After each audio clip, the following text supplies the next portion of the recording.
coming in behind it. TD plays for the Lions and the Red Blacks off to their best start ever, celebrating their 10th year. Got a big win in Calgary dramatically last week. Feel-good story of the year, Jeremiah Masoli. But their number one QB, Drew Brown, is healthy and ready to go again tonight. Yeah, Drew Brown was injured 2 games ago versus Saskatchewan, but missed just 1 game. That was the start against Calgary, as you mentioned. He is QB1 here in Ottawa, and he's good to go tonight. Brown's last full game, he got the win 3 games ago when he threw for 325 yards. It wasn't the start and the return that Nathan Rourke was looking for last week when he completed just 8 passes in 25 attempts versus a stingy Bomber defense. Rourke and this entire offense is trying to get on track after having some tough outings over the last 3-4 weeks. Always a sentimental visit for Lions head coach Rick Campbell, who was the first ever head coach of the Red Blacks, won a Grey Cup here in 2016. And that same year, he hired a new special teams coordinator by the name of Bob Dice, who has never left Ottawa in his 2nd full season as head coach. And they're off to a 6-2-1 start. There's a former Red Black. That's the returner for BC, Terry Williams. As Ottawa won the toss, they have diverged. So we'll see Nathan Rourke and the Lions offense coming first with Williams on the return against his old club, and he gets it up across the 40, where Rourke, and Glenn, you talked about it, 8 for 25 and 126. It was a rusty start, if you will, last week against Winnipeg. Yeah, his timing was off. He only had 1 practice with the number 1, so we probably should have tempered expectation a little bit. But he is the Nathan Rourke that we remember back 2 years ago when he led the Lions to a West final. Lost to the Bombers in that one, but it was a whirlwind week last week. 1 day with the number 1s. I have a feeling it might be a little different tonight. Start number 2 this season for Rourke, and faking the handoff to Williams, Standback completes his first pass. That's Aiden Eberhardt. Eberhardt gets it up to midfield, and a first down right out of the gate. 15-yard pickup by Aiden Eberhardt. Yeah, I think Keon Hatcher took the worst of trying to get a block out in front of Eberhardt, but he, again, taking his eyes downfield. Little play action fake to Standback, who had a big game last week, was really the only positive for the Lions offensively. And look at the hit that Keon Hatcher took at the end of that. 1st and 10 in Red Black territory, right at the 54. Again, a play fake. That's completed to Justin McInnes, the leading receiver in the Canadian Football League. And Rourke and the Lions offense looking sharp a couple of plays into their opening drive. This offense up front has always been led by Michael Couture, and he's had a bad back, but according to his coach and the offensive coordinator, Jordan Maksimic, he is back and healthy again. And I mentioned Standback, first 100-yard game for Williams Standback of the season, and was the sort of the bright spot on offense against the Bombers. Down to the Ottawa 42. First down BC. Opening possession. He gets away from the pressure. Nathan Rourke takes off. And Rourke does get a good pickup on that first down. A 2nd and short coming up.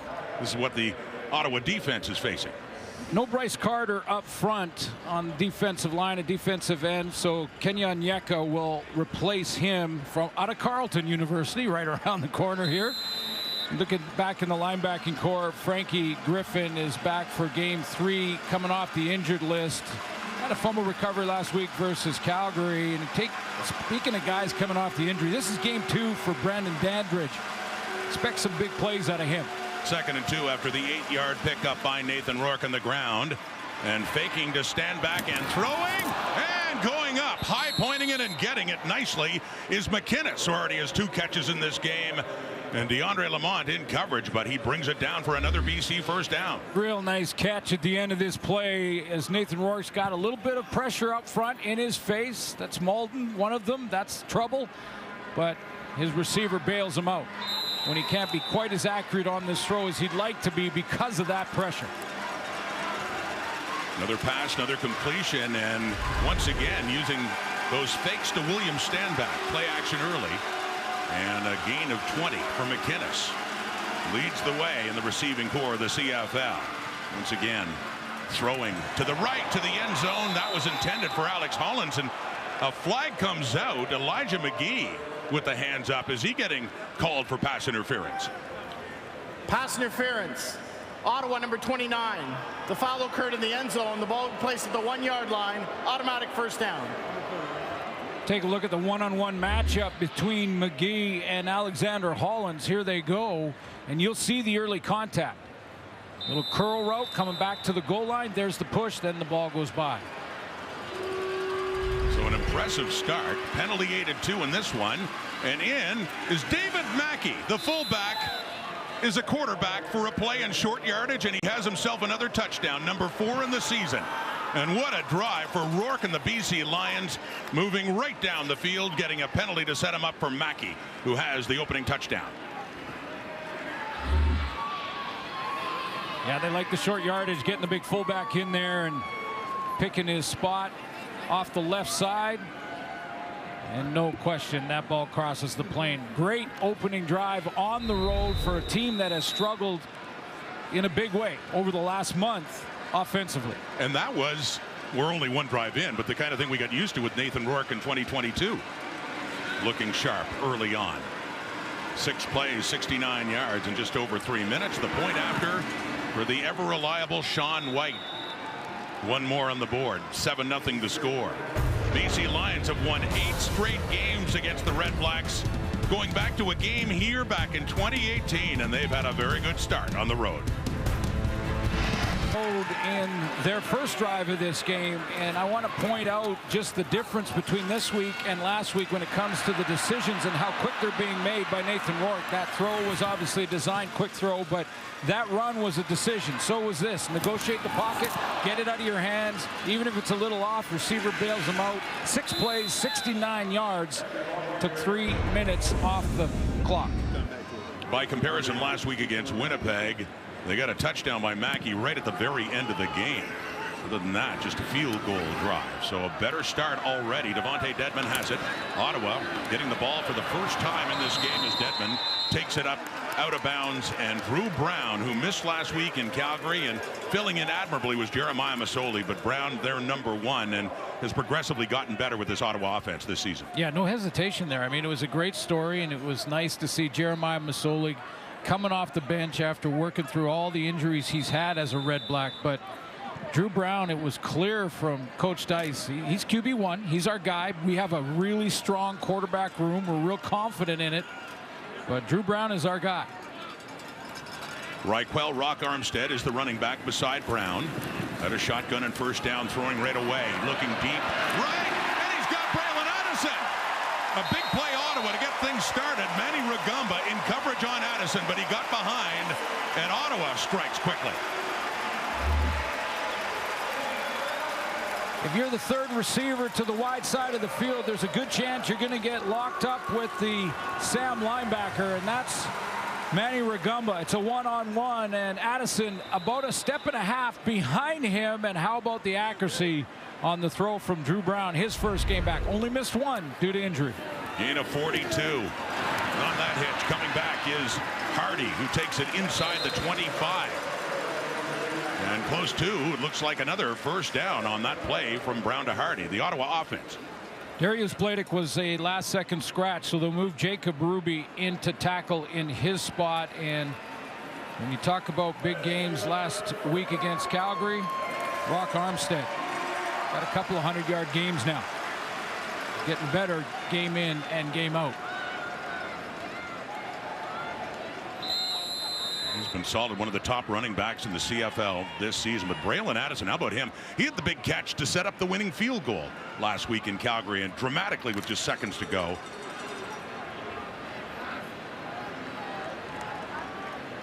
This is a good core, top to bottom. So inside the 25, there he is, Rock Armstead. As he heads right inside the 20, gets it down to about the 17. How about the BC Lions defenses? Jonah Tavai will play up front for Pete Robertson. He's down and off the roster due to injury. They thought that Ben Hladek would start at the middle linebacker spot, but it won't be Hladek. He had some issues in warm-up. He is dressed, but Ace Ely will start there. And then the back end, the veteran, TJ Lee, a couple games coming off the injured list. Had a nice pick last week versus Winnipeg. Ottawa's first possession, one big play to Addison has moved them down in scoring range, swinging it out.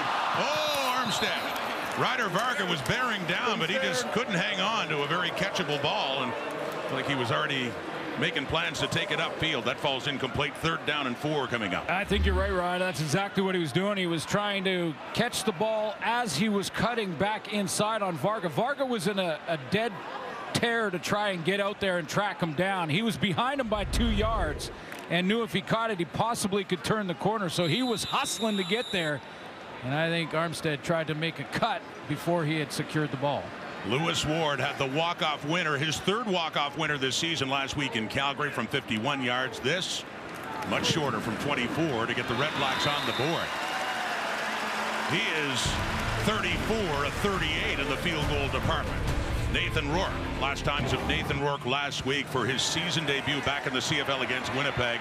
Not as sharp as we've seen tonight, Glenn. Yeah, we mentioned 8 of 25. There's the stats below, but just take a look at this highlight pack, or I guess highlights for the Bombers on defense and the decisions that Rourke. He was at times holding the ball, not sure where he wanted to go with it. He had one practice with the #1 receiving corps. Wasn't enough. And he was apologetic about it afterwards. Face the music. He was really disappointed in the way he played, and it's going well so far. Another completion. He's 4 for 4. 3 of those going to Justin McInnes, the CFL's leading receiver, getting it up across midfield. Well, I thought it was, unnecessary for Nathan Rourke to apologize to everyone for his first game, but he also heard the hype, and he heard everyone talk about his return and all of that, and he knew he let a lot of people down, or at least he thought he did. That was a gain of 16, and William Stanback finally gets a carry. And a lot of fakes to him just about every play on that previous drive that ended up for a touchdown. The Red Blacks are worried about 31, a 9-yard pickup. The Stanback has been very productive this year. Boy, and especially in his last 2 games, Rod. I mean, when you in your last 2 games are averaging as the tailback almost 7 yards a carry, I mean, that's success from that spot. And Rourke in short yardage on a 2nd and 1. Getting the first down. Yes, Stanback. It was a slow start in the ground for him, for the ex-Alouette, but 3rd in the Canadian Football League in rushing now coming into this game. So Nathan Rourke, after the game last week, stopped the questions for a second and said, I just want to start with a statement basically saying, I apologize. That wasn't my best effort by far, and I can already see a difference in how quickly he's making decisions. Very true. Looking much crisper so far, and he gives to Stanback. He said they had faked to him all along before, and now he's got a couple of carries, and he pushes his way inside the 40. Here's what William Stanback did last week. Yeah, coming into the week, 2nd in the league to Brady Oliveira in the CFL rushing title. And I mentioned really the only bright spot, because when you only complete 8 passes, there's not any receivers that have big nights, and certainly the quarterback didn't. So was there anything you can kind of build on if you're a BC Lion or Lion fan? And it was number 31. And for Nathan Rourke, they get that running game going too. That's a real problem for Ottawa's offense. If he's looking much sharper in the passing, the whistle timeout goes, and BC. a timeout is called by the Lions. Yeah, I think Rick Campbell called that from the bench because he saw the 20-second clock was about to expire, and they didn't want to delay a game. Nathan Rourke, 10 games in his 2nd year in the CFL in 2022, and then he had the Lisfranc injury that put him out until he came back for the Western Final. But he was on an historic pace in terms of yardage and touchdown passes and completion percentage. And now working with his offensive coordinator, Jordan Maximic, again. And despite the familiarity, it would take some time. Yeah. In retrospect, we should have tempered expectation with one practice with the new group. Come on. Hardly playing at all in the last 2 years. 2nd and 4 at the Ottawa 37. And it's caught again by McInnes. Found his way open, and good yardage after the catch for Justin McInnes. Rourke and McInnes have something going early in this game. Yeah, and with Justin McInnes, that long stride and the big frame that he has, we always talk about the reach, but he can also break tackles with that stride. He's got good solid base there, and as he twisted out of that, his size helped him. Back to the ground, and Stanback, who gets it inside the 10. That's after a 26-yard pickup on the latest pass from Nathan Rourke to Justin McInnes. Already reminiscent of a game the Lions had earlier this year in Hamilton, where It was Vernon Adams at quarterback, and McInnes was his favorite target, and he ended up with over 200 yards receiving and matched that against the Riders the following week. He was shot up the standings in terms of receiving yardage and is still on top. Look at Rourke, 5 for 5. They're knocking on the door again. Inside the 10, 2nd and 8 at the Ottawa 9. End zone look, soft toss, and just out of bounds. Intended there for Keon Hatcher, and just not quite. They're looking for the end zone. It's 3rd down and a field goal situation coming up for BC. Yeah, he was looking for Hatcher in the throw behind and trying to throw it to that back shoulder and hope that Hatcher can make the adjustment and that the ball can be there in the right time. Because if you're throwing that throw behind, it's got to fool. You see that McGee cut underneath that. So he put it out there where only Keon Hatcher could get it, or it goes out of bounds. Leading to another one of the most remarkable kickers the CFL's ever had, the ageless Sean White, looking to make it 47 straight. 2nd longest streak, and he gets it.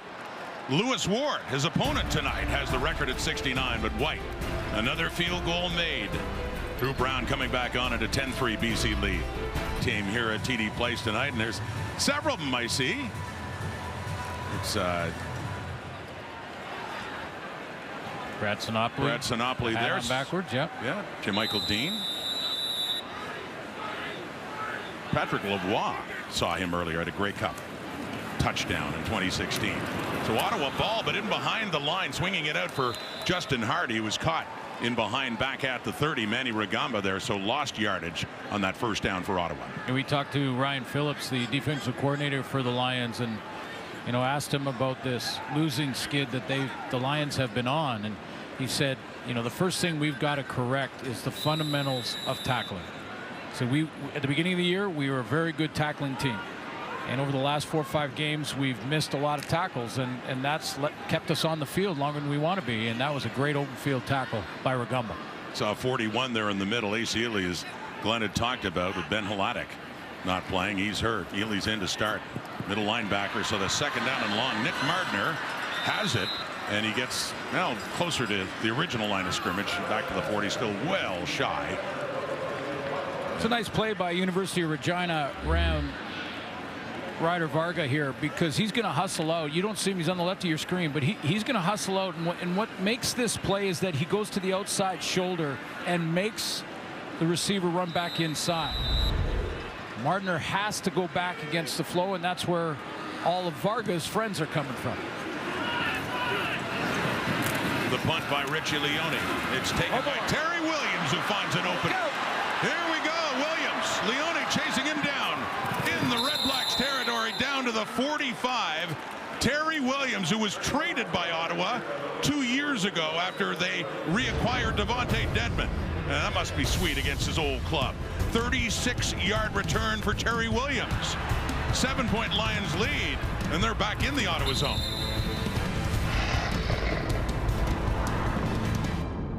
Was able to finally have a moment to breathe and recoup. And here's what's interesting. They had Monday off, but Rourke instead decided to practice. He said looking at the film, he felt his timing was off, so we went over some of the throws that he missed, got more comfortable with the receivers, and he says hopefully the rust has worn off, and it sure looks like it so far in this 1st quarter, guys. Boy, no kidding, Claire. The way he's played so far, and 2 scoring drives, a touchdown, then a field goal, and then they have it again at the Ottawa 44 after that great return by Terry Williams, throwing again, completing another, this time for the first time in the hands of Keon Hatcher, and his 2nd target of the night, so sets up a 2nd down and short here for BC. Yeah, I mean, offense is, it's all about rhythm. It's all about timing and precision. Keon Hatcher on that play had to make his break at 7 yards. That's what Nathan Rourke knew he was going to do, and threw that ball before he came out of the break. That's the difference, again, that we're seeing tonight that we saw in 2022. Nathan Rourke is 6 of 7, 98 yards so far. Oh, boy. We got movement. Lots of it up at the line, and the laundry flying all over the field right now. The referee, Tom Valesi. Procedure, BC number 65. 5-yard penalty, remains 2nd down. Suk Chung, the right guard, is called for the procedure.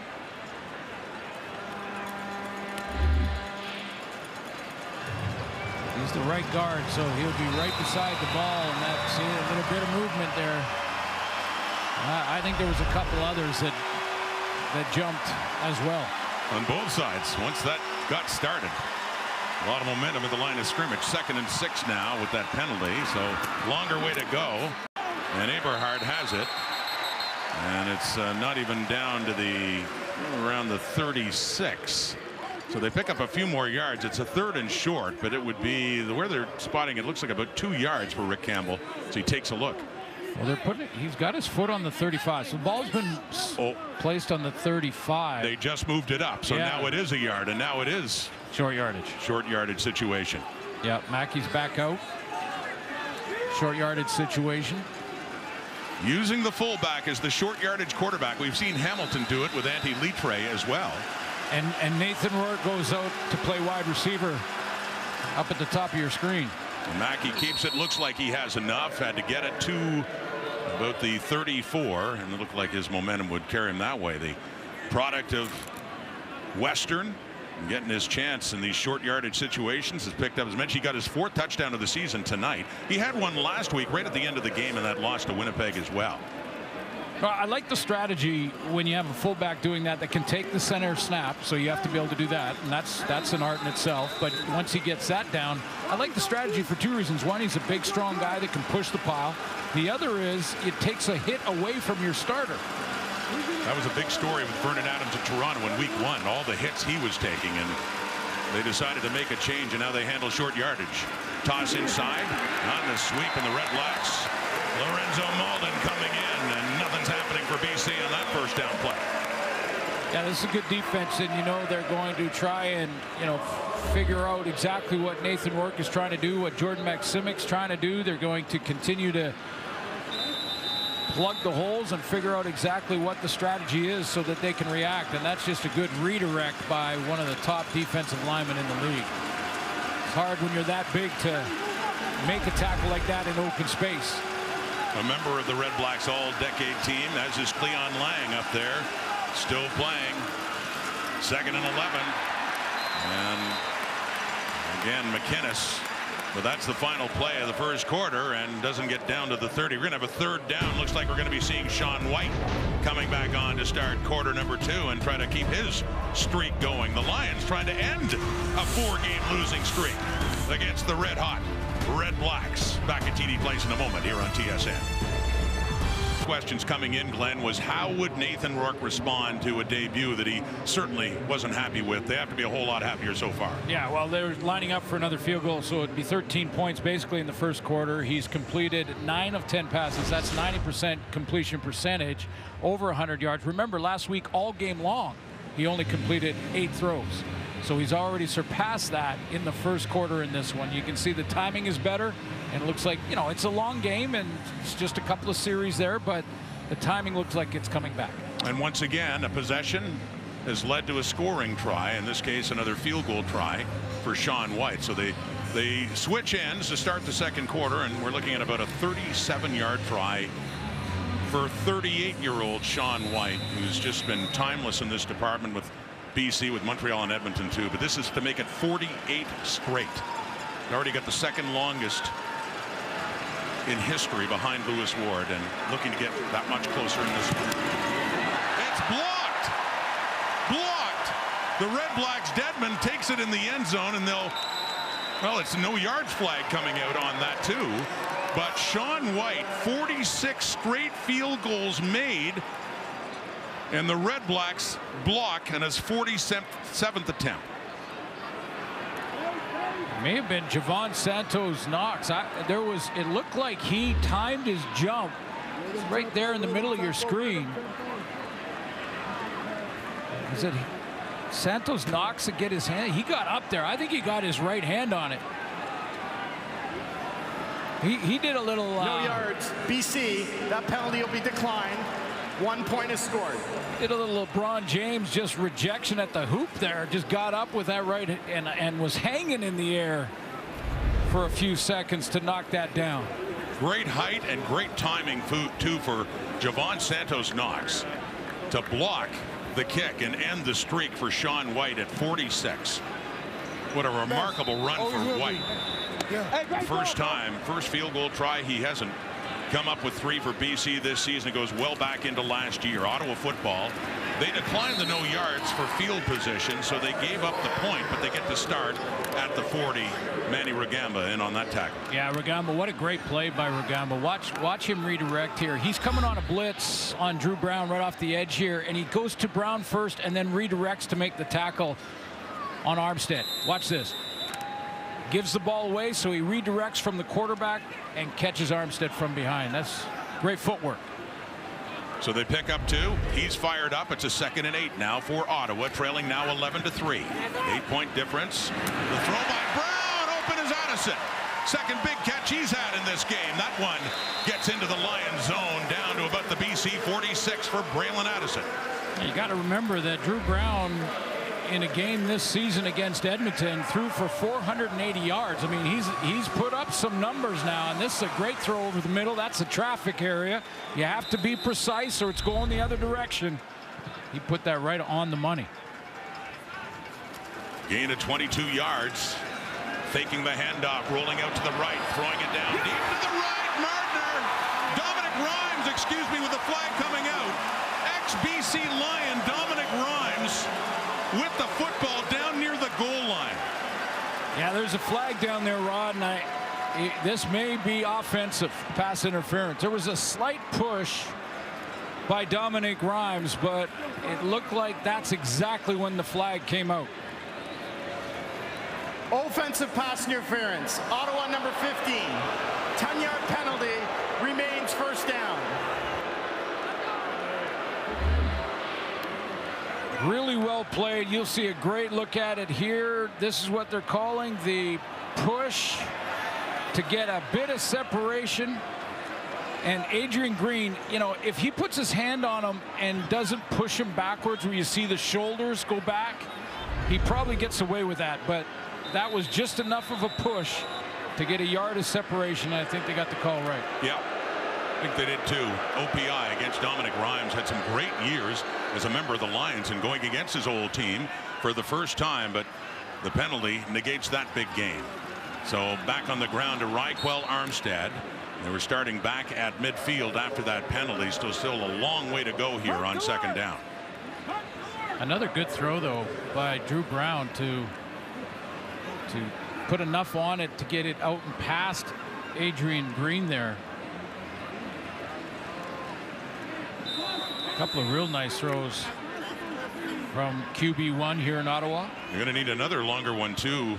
They want to keep this drive going, in a 2nd and 16 at the BC 52. 11-3.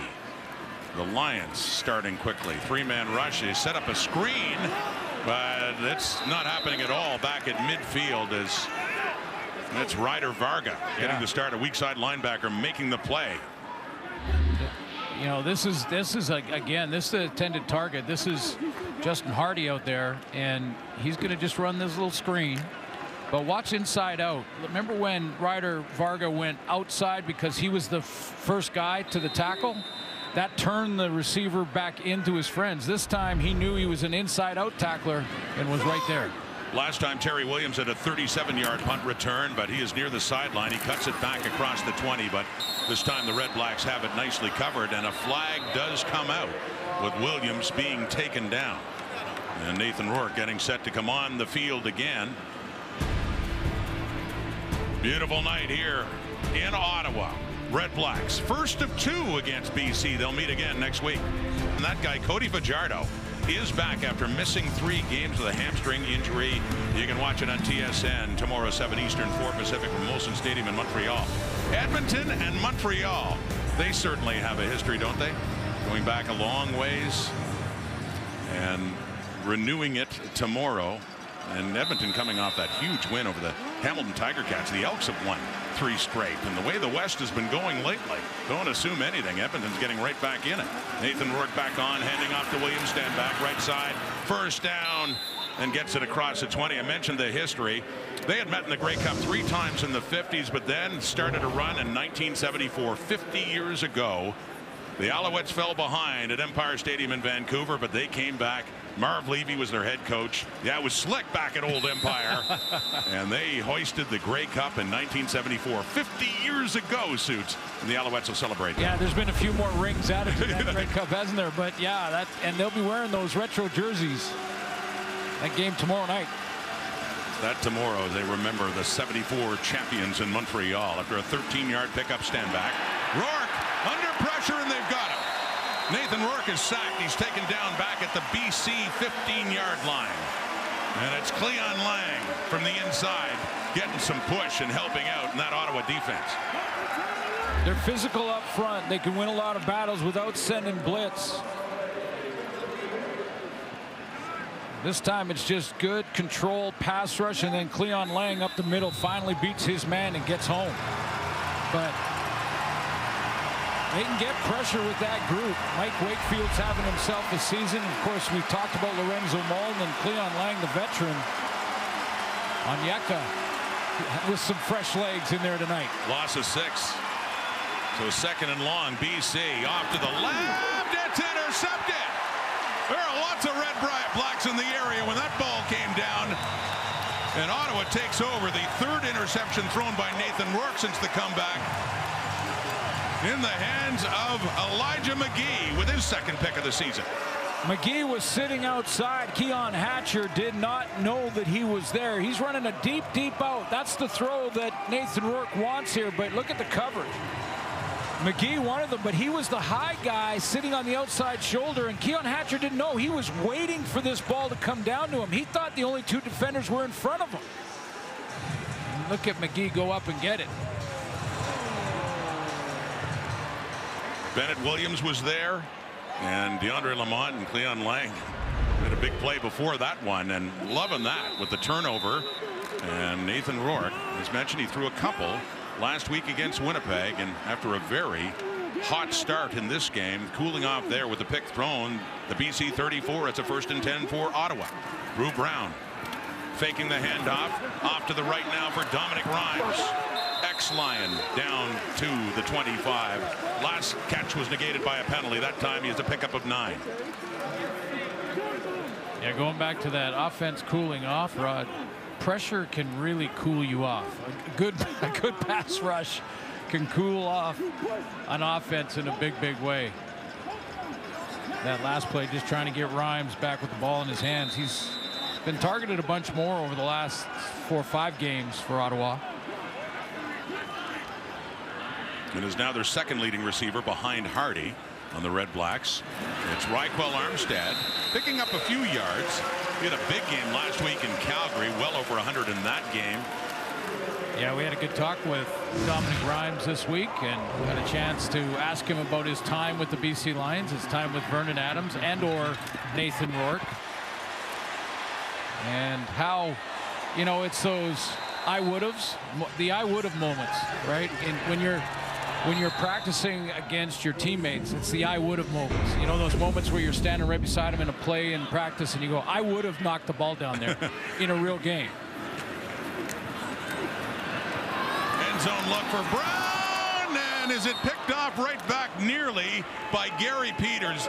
Great coverage on Jalen Acklin. He went up, he had his hands on the ball, but just couldn't come back down with it to answer back for a BC pick. Yeah, this is a great matchup because it's two star players, and when you take a look at Gary Peters, one of the best lockdown corners in the league.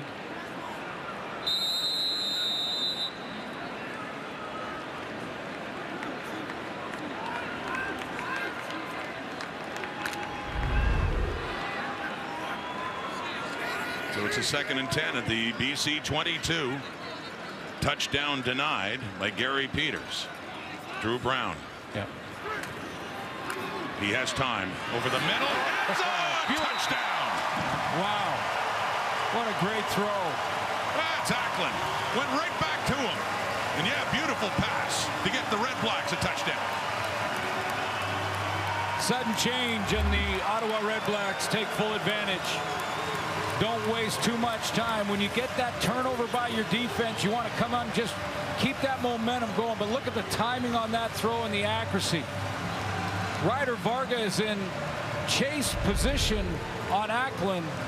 and that ball goes right over his shoulder and drops into Jalen Ackland's hands. So the Red Blacks make BC and Nathan Rourke pay for the interception by Elijah McGee, and they get the touchdown off it, and they'll go for 2 now to tie this game up. Approaching the midway point of the second quarter, and Ottawa with the touchdown, Jalen Ackland. Touchdown number 3 in the season for him.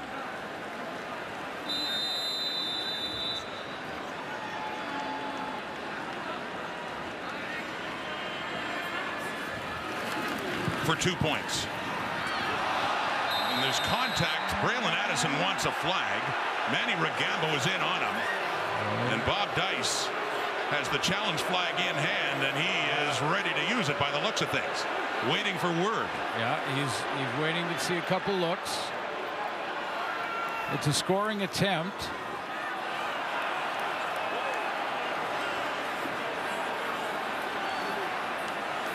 Challenge flag in his hand.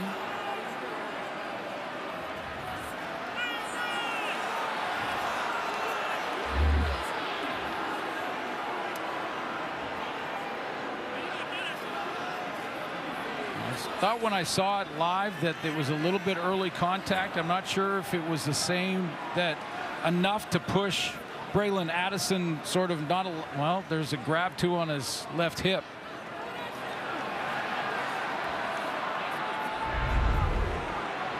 Addison, after the Ackland touchdown, Addison immediately came up.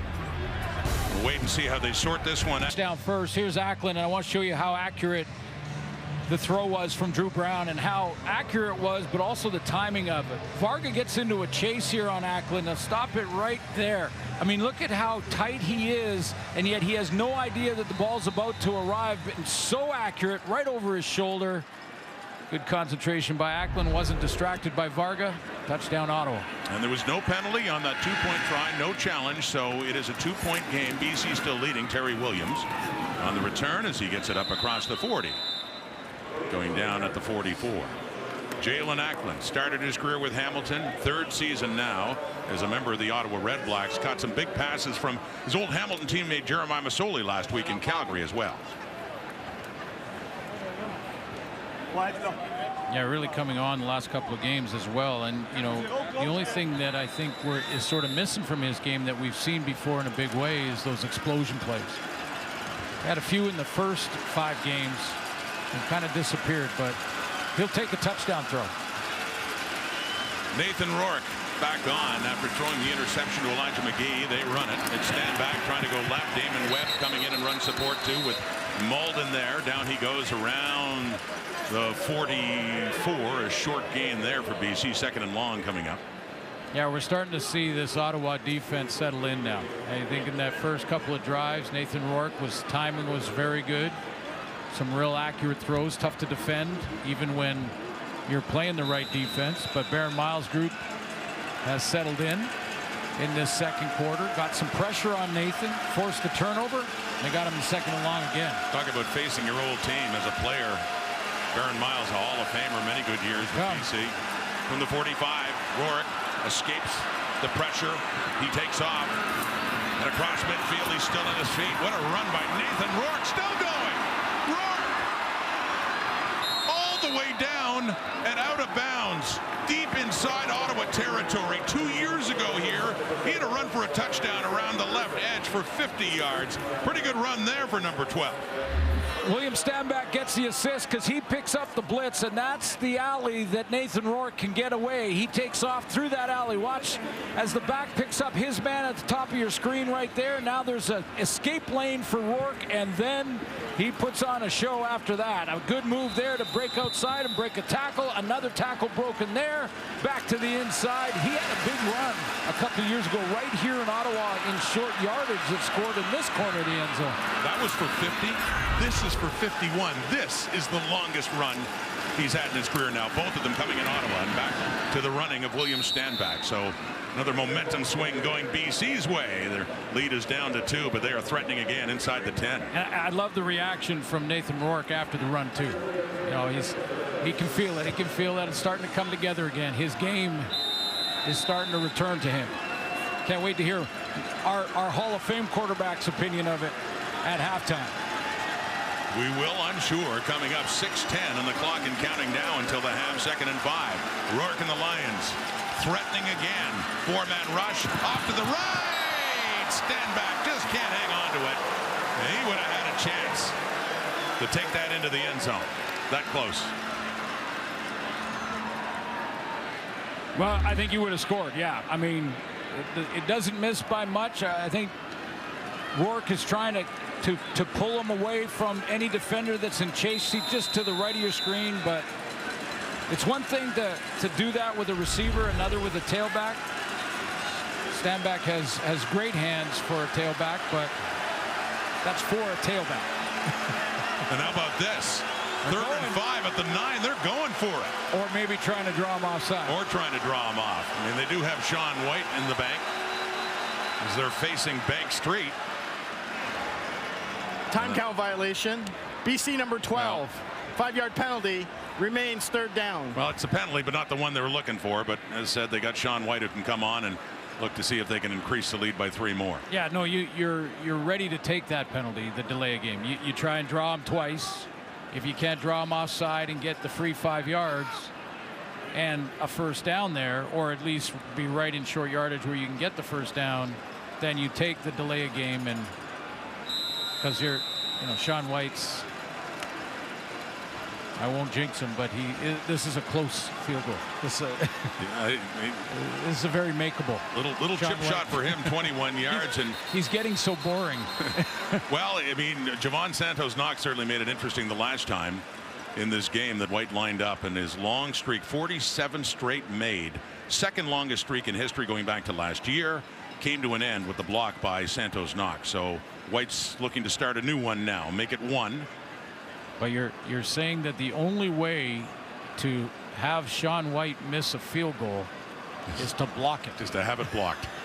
And Lewis Ward has been pretty darn good himself. No Knew question. that feeling against Saskatchewan a couple of weeks ago. He was 5 for 7. His misses were actually blocked. Riders blocked 2 of them. So Ward can relate. Although after this, well, he can relate to the remarkable run White was on too. Just incredible. And now not blocked that time. 21-yarder up and through, and we got a new streak for Sean White at 1.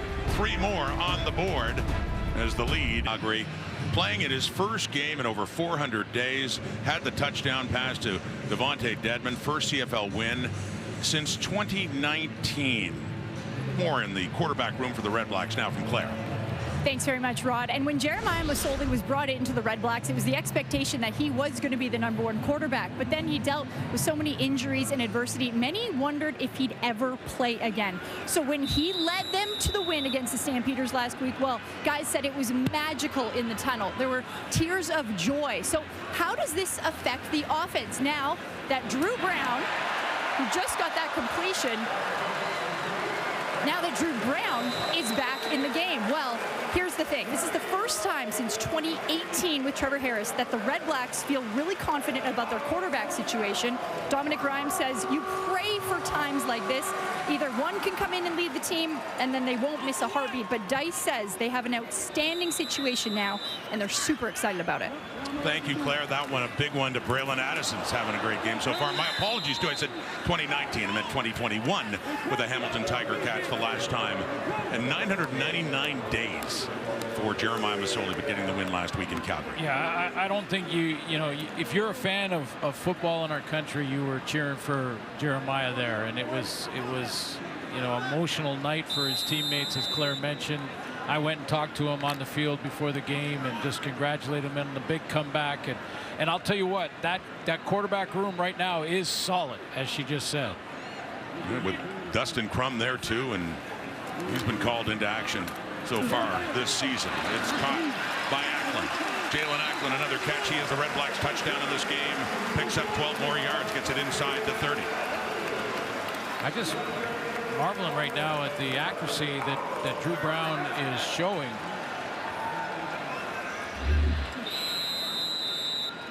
Quick recognition here against his own look and just hits his underneath route in Acklin, but it's enough to get a new set of downs.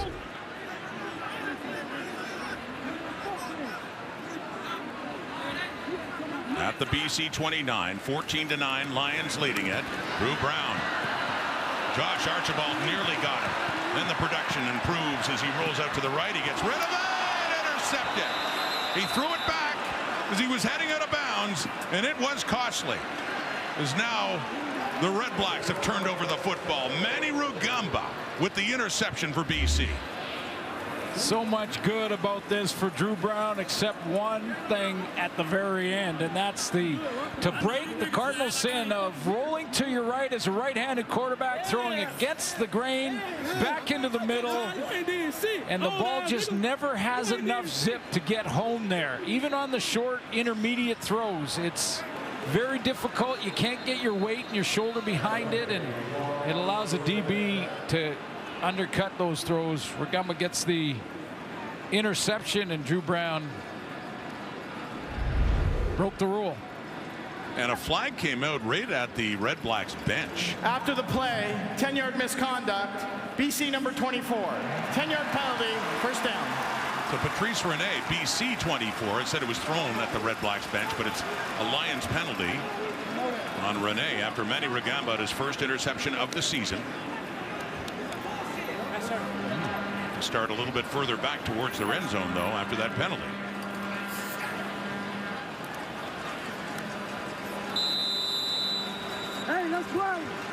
And a reminder, in those misconduct fouls, when any player gets 2 in a game, they're out of the game. So just outside their 10 now for Nathan Rourke, but unscathed, and that Ottawa possession after the interception. Rourke to go to work, stepping up, and they've got him. It's Lorenzo Malden, one of the sack leaders on the Red Blacks. Defensive Player of the Year 2 years ago with a big play. Yeah, so good because of his speed. He can get up the field, get into his pass rush, a little bit of a bull rush, pushes the tackle back, and then redirects and sees Nathan Rourke escape down the middle, catches him from behind. That's a guy that weighs in at 260, 6'4". Got some speed too, that size. And Rourke does pick up a couple of yards. He crossed the line of scrimmage and tackled by Malden. 2nd and 8 now at the BC 13. 4-man rush again. Oh, intercepted again. And Darius Pickett. And Rourke has been picked off twice in this first half. With just under 3 minutes to go, yes, Pickett, a Darius, new Red Black defender. Their coverage linebacker picks up interception number 2 of the season. Back and forth they go with turnovers. As Ottawa's defense gets another one. Or do they? We'll sort that out coming. Thought Nathan Rourke was intercepted again, but have another look at Darius Pickett. Yeah, I don't think he caught that ball. That ball hit the turf. Here's the announcement. After review by the command center, the previous play was an incomplete pass. It'll be 3rd down. But a heck of a play by Darius Pickett to get out there, make that diving attempt. I saw it live. You could tell by his body language he was trying to gather it up off the turf. So the Lions dodge a big one there. So they reviewed, and command center got it right. No interception. Devontae Dedmon is back as BC will get to punt it away now. There's still 1 interception thrown by Nathan Rourke tonight. Stephen Flintoff standing at the Lions end zone. It's a 5-point difference in this game. Under 3 minutes to go.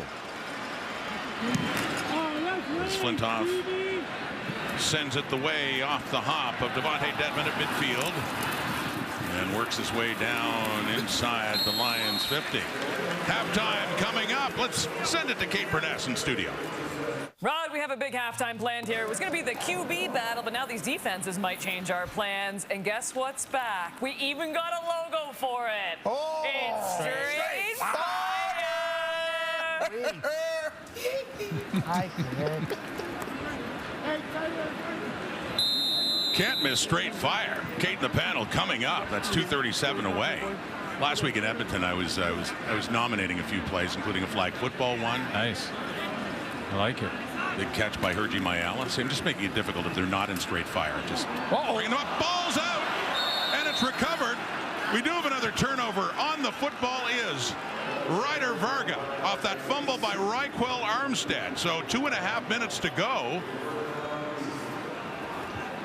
Azili makes the hit on Armstead, and that's when the ball comes out, but it's always reviewed. Every turnover is, so I know Ottawa fans will anxiously wait to see if the command center finds any evidence that would.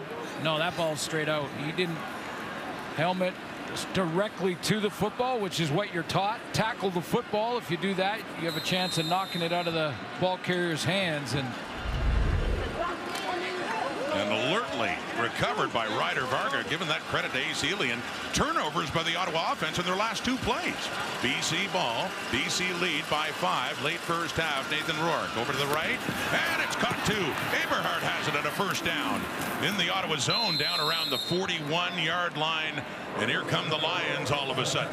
See how Eberhardt just played that ball? It's going to come right into your living room here. His little half roll for Nathan Rourke, and he plays it at the back pedal. Not kind of running a route and breaking to the outside to the sideline. He actually turned around and backpedaled so he could catch it and then go get a couple of yak yards on his own for the first down. Hayden Eberhardt, second year out of Wyoming. And gets him down around the red-black 41. Still plenty of time here until halftime. Handing off to William Stanback, right side. Helmet comes off as they immediately whistle that one down, even though he's still on his feet. Greeting from Javon Santos Knox there as he picks up about 4 or 5 yards for the Lions. Second down coming up here for BC.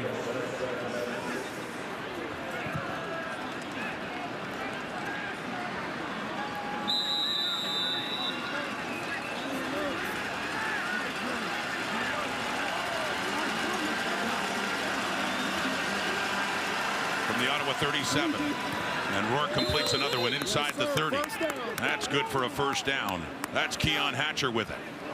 I'll tell you what, Nathan Rourke, after throwing that almost interception to Pickett, he didn't hesitate on this. Pickett was closing from inside out on this throw. He just spots Keon Hatcher and knifes it in there. And watch how close number 6 was. Just had a very close, almost interception, very similar play. Very close to getting that one before that was nullified. Well, that one looked like it was knocked at the line of scrimmage a bit, but it headed in. Still could have been caught by Alexander Hollins, and it falls incomplete just around inside the Ottawa 25. Yeah, it should have been caught. Tipped or not tipped. That hit him between the 1 and the 3.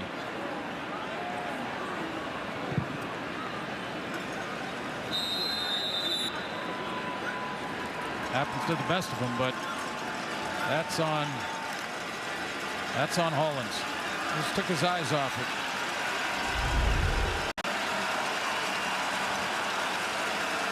So second and 10 now at the Ottawa 28. 1.5 minutes to go till halftime. Evading the rush, and then it gets knocked away by Javon Santos Knox. What a nuisance he's been to BC tonight. Got the hands up to block the Sean White field goal, try to end that streak, and he just knocked away that throw by Nathan Rourke to force a third down for BC. Yeah, I think Rourke in the scramble was trying to get the ball to William Stanback. William Stanback's going to try and maybe pick up a chip. Malden flushes him. You see how he tries to throw it around Knox. He reacts, but in behind Santos Knox was Stanback. So it'll be a 35-yard try now from Sean White. 2 for 3. That one was blocked earlier, and he had a good one, and he has another good one here to get his new streak. The new Sean White streak is up to 2 now after the one of 47 came to an end earlier. Kate, Enoch, Matty, and 85 Milt Stegall. And we're going to talk about this game. They got some straight fire for you as well. That's coming up at the half here. Well, I talked to the coaches here tonight and had a chance to visit with some of them, and I asked them, I said, did you see Milt run his 40? Yeah. And they said, yeah, we did. And we had a contract all worked out, yeah. And then we saw that 40 time, and we thought, well, maybe we switch positions. I don't know. Well, you were saying O-line now. Has it really come to that? Well, he has got to get in the weight room if he's going to do that. But yeah, he's got to beef up. What was it, a 5-3 or something? Well, I'm not throwing stones because Okay, 5-3 sounds pretty fast for me, but it was by Milt standards, and he complains about the timer. But it was 5-3 something. It was. Timer. There's a deep look, Drew Brown into coverage and nearly intercepted again. That's Patrice Rene right there with the Red Blacks receiver Dominic Rhymes falling incomplete.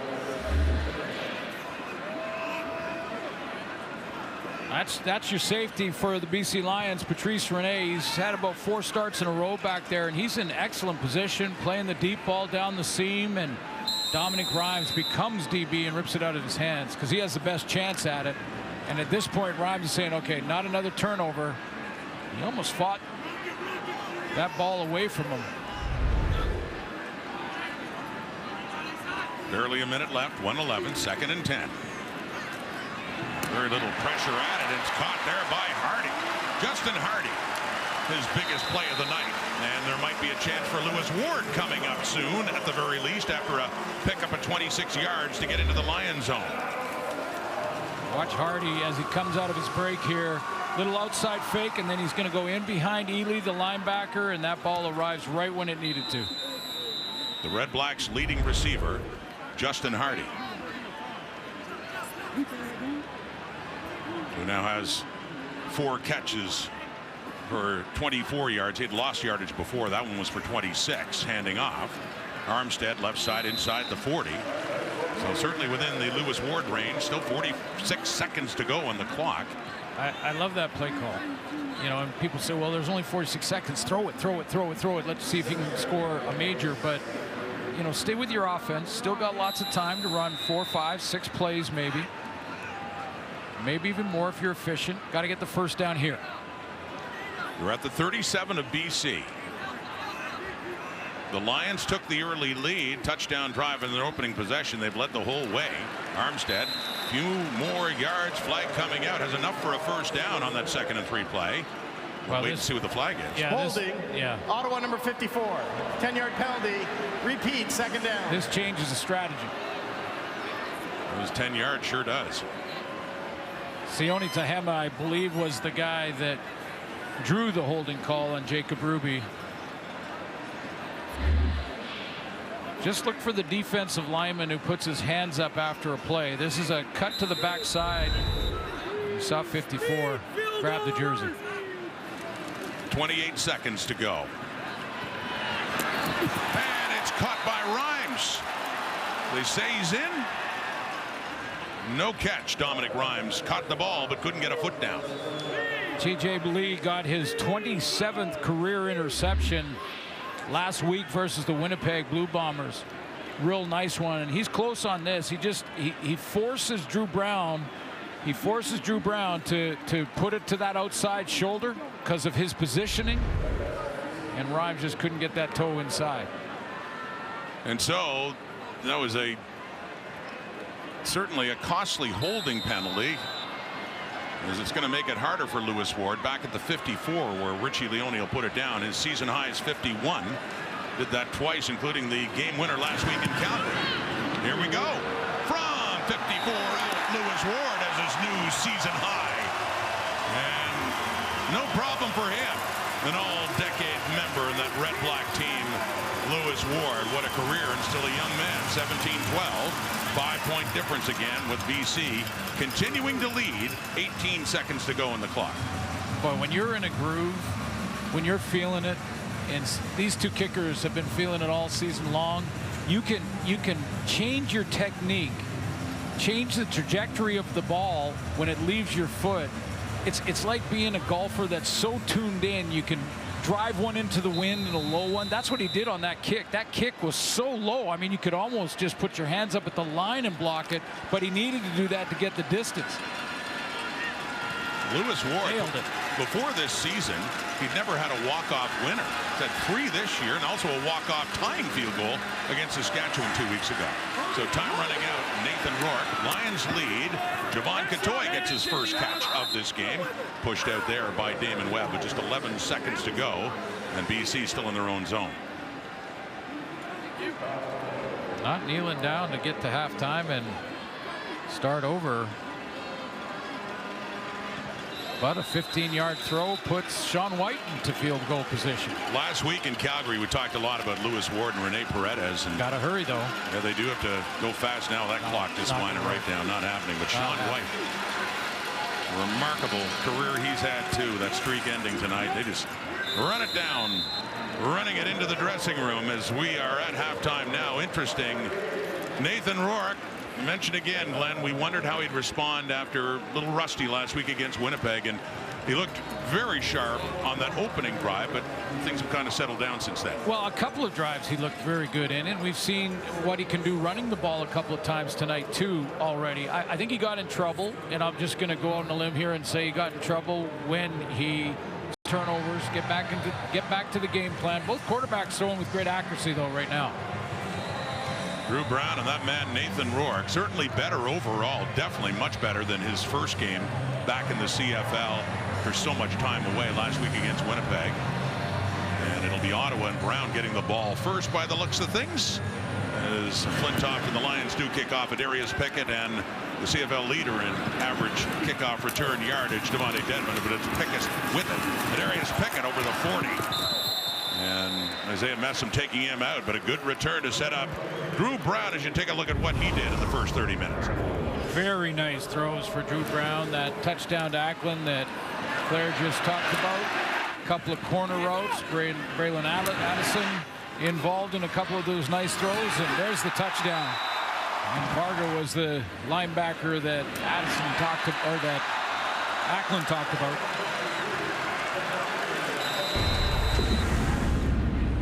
It was 11 for 18 as you saw, 170. Rock Armstead, the running back, 6 carries for only 24 yards.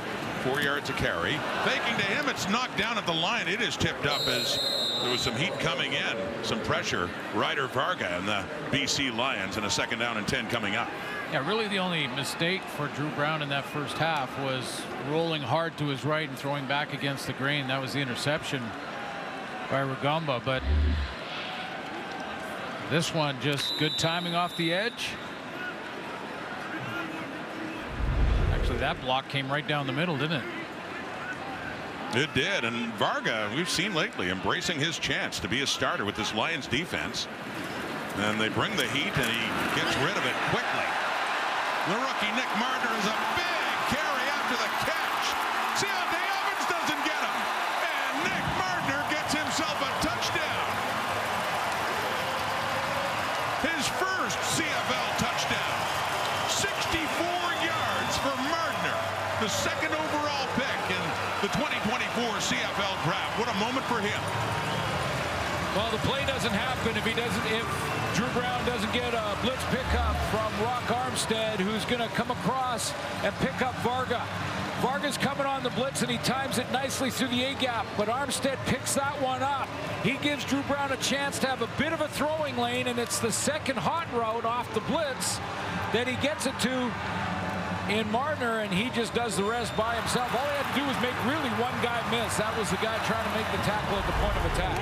Tackling after the catch has been made has been a problem this season for BC's defense, and Martiner broke free there.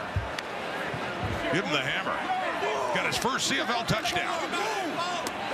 Nick Martiner played his college ball in Auburn, before that Cincinnati and Hawaii, and drafted high, and finds the end zone here in week 12. 2-point try, and it looks like the plane was broken by running back Rock Armstead as he looked to pick up 2 more points.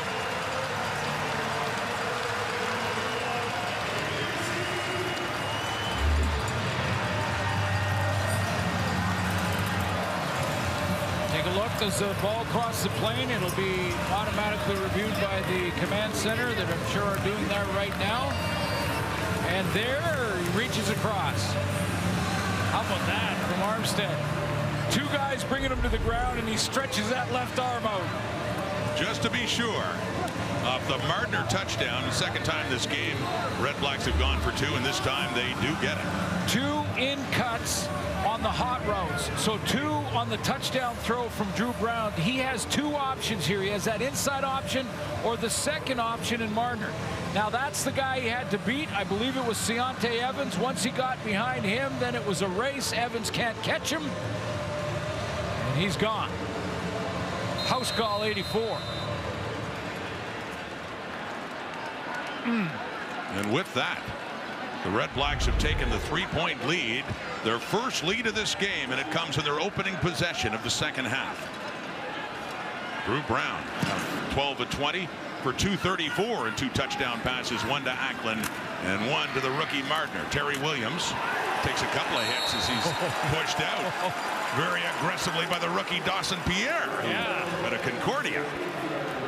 Good special teams work there. A little physicality right at the in front of the Ottawa bench. That's even more fun when you're on the cover team and you're trying to work your way into the starting lineup, offense or defensive. You got to make plays like this, and that's a nice hit. He throws Williams out of bounds, and it's right in front of all his teammates. They get a great look at it.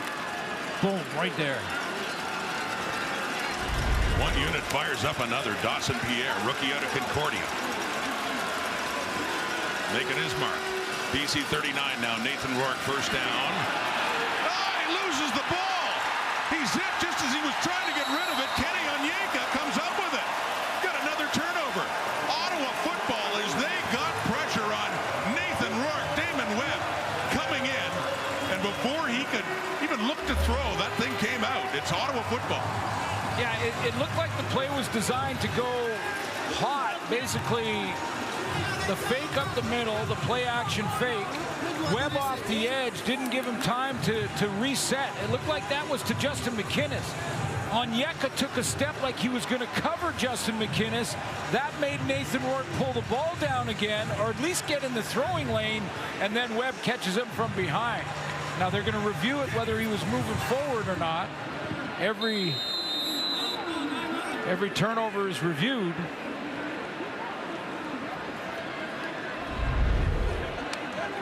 But it is confirmed as a fumble. Okay. BC defense on, Ottawa Red Black offense on. Just moments after they picked up a touchdown on Brown to Nick Martner.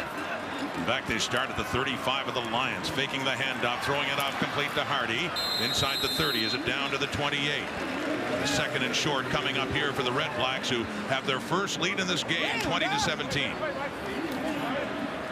Chance to add to it, and boy, do they have momentum on their side right now. Start this second half. I mean, you put a great drive together, nice throw for the touchdown, throw and run, I should say, for the touchdown, and now a chance to add to that score.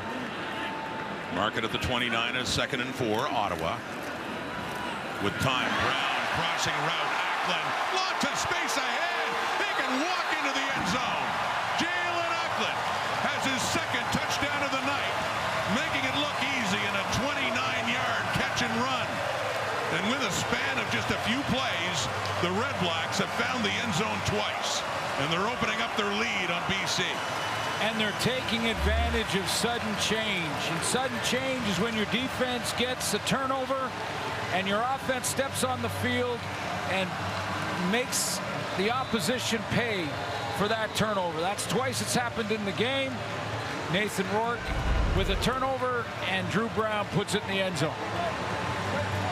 Huge momentum swing for the home side. The Ottawa Red Blacks looking to stay unbeaten at home this season. BC is challenging for offensive pass interference. We'll review the play. As you heard, there was a challenge announced by the referee Tom Valese. Challenged by Rick Campbell, thinking there was offensive pass interference by the Red Blacks.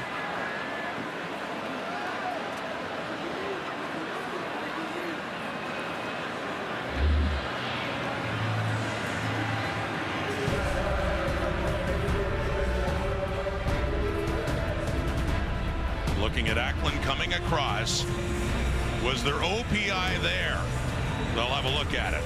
Command center going to work now here in Ottawa.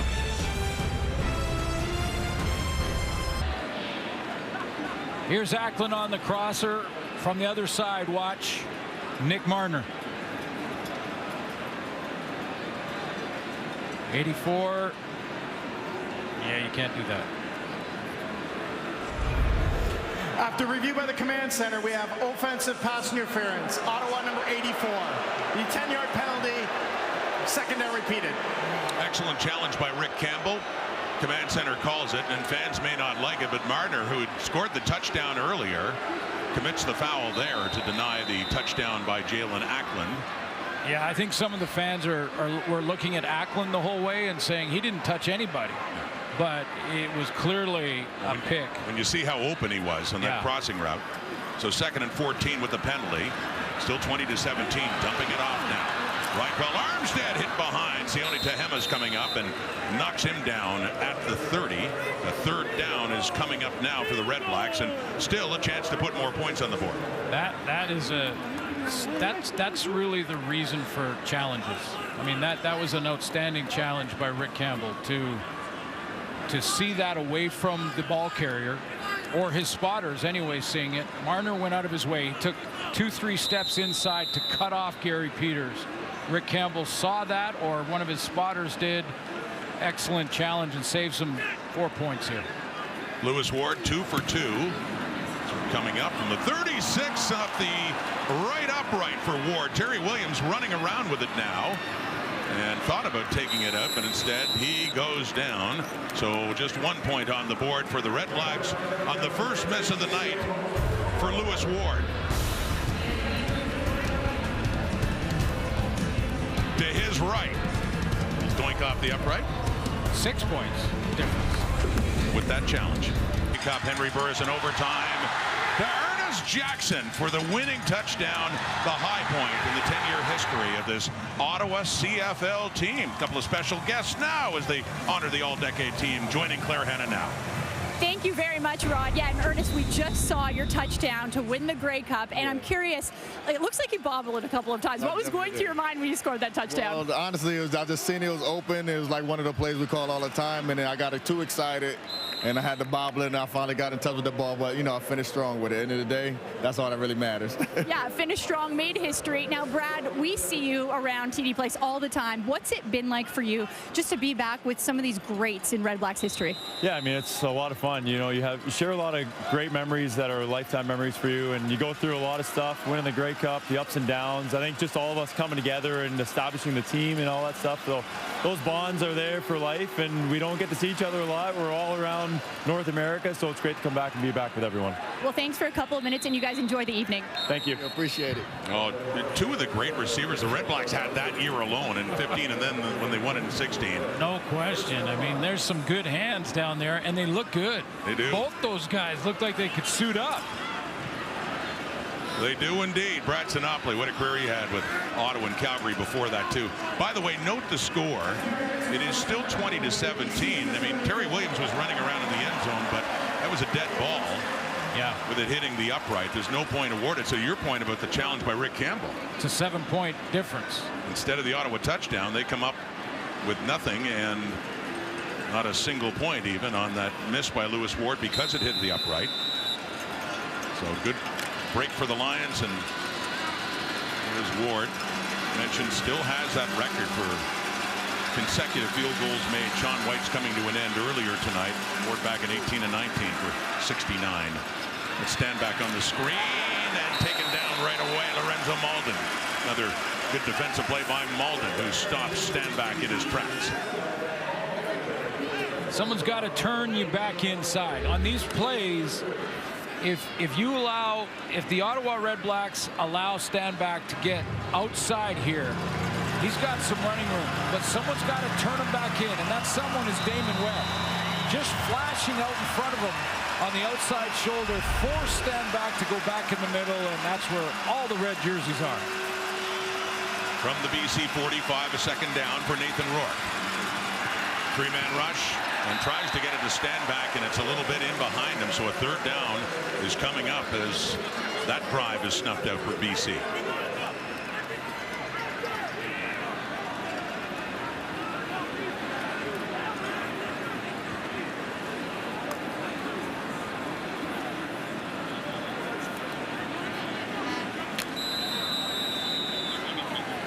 So Devontae Dedmon back to receive this punt by Stephen Flintoff.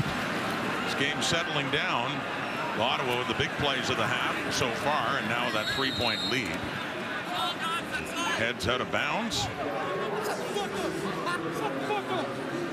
And Ottawa football. TD Place in Ottawa, another close game in the CFL. We've seen a whole bunch of those, and the Red Blacks have certainly seen their fair share. came down to a field goal by Lewis Ward right at the end of the game in Calgary to come up with the win there. They have not lost at home so far this season. They have 4 wins and a tie, and they're leading now by 3. Third quarter, Drew Brown throwing to the left and going up for it. Nicely is Justin Hardy. He's got the catch up at the Ottawa 50.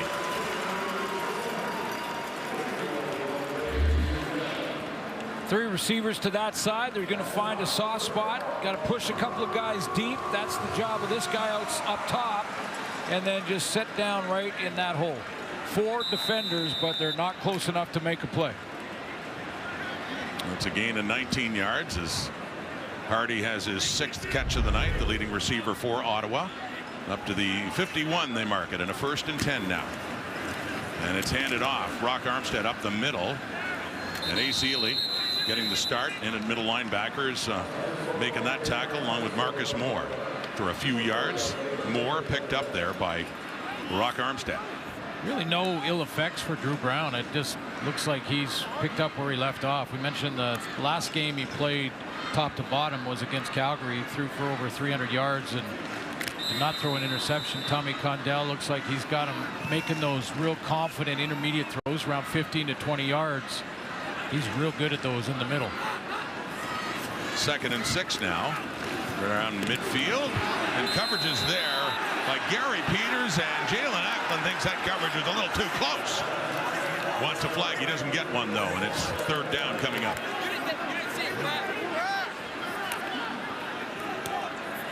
You know, the problem here for Bob Dice, I think, in trying to figure out if he should challenge is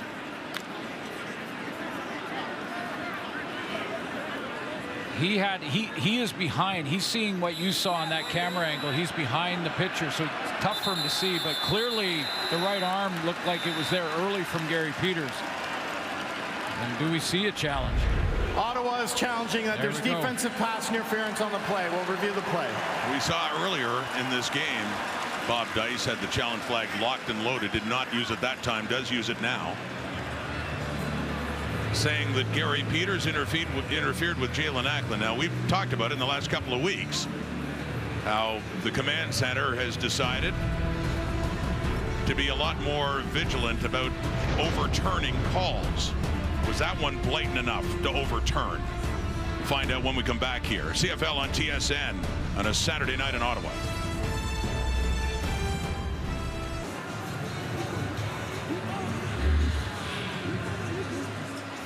Going to give you a good look at Gary Peters. Look at the right arm of both receiver and DB. I believe that was enough. Here's the ruling from the command center. After review by the command center, we have pass interference. BC number 1, 10-yard penalty, automatic, 1st down. So this drive, if it does end up in points and you're closing in on field goal range now, a good challenge by Bob Dice. So both coaches who have worked together in the past, great respect for each other, mutual respect there for sure. Good challenges by both. Let's see where this ends up for the Red Blacks. It prevented a touchdown scored against BC, and the Campbell challenge, and off the fake handoff, it's off to Justin Hardy, who breaks through and gets down to the 30, and another 1st down for the Red Blacks. How about how good of a fake that was to Armstead? First of all, it draws defense right to him. In fact, Armstead gets tackled, doesn't have the ball in his hands, and then Hardy gets it out there, and now he's got to play off the blocks. He's got a nice block there by Addison on the kick out. That gives him an extra 7 or 8. Well executed offensive play. Down to the 30 it goes for Ottawa. With a 3-point lead still, had a chance for more, but negated on that offensive pass interference call we talked about. This is Brown.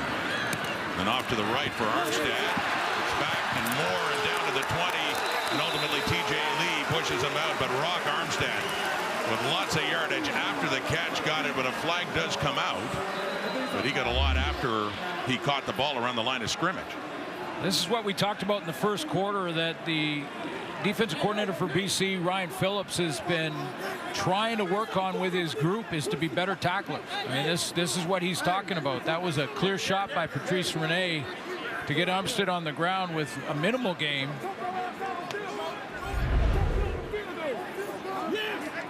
Yeah. After the play, we have a 10-yard objectionable conduct penalty on the Ottawa bench. It'll be a first down. So bench penalty. Little discussion there. Bob Dice, as that pushes them back. They're back to the 26 of BC now after that 10-yard penalty.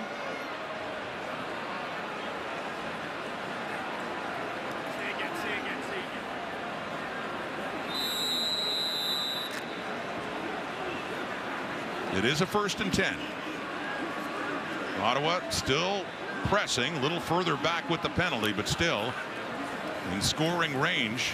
And quickly it is out to Armstead. Takes that and gets down to the 20, so picks up about 6 yards. Patrice Rene pushing him out of bounds.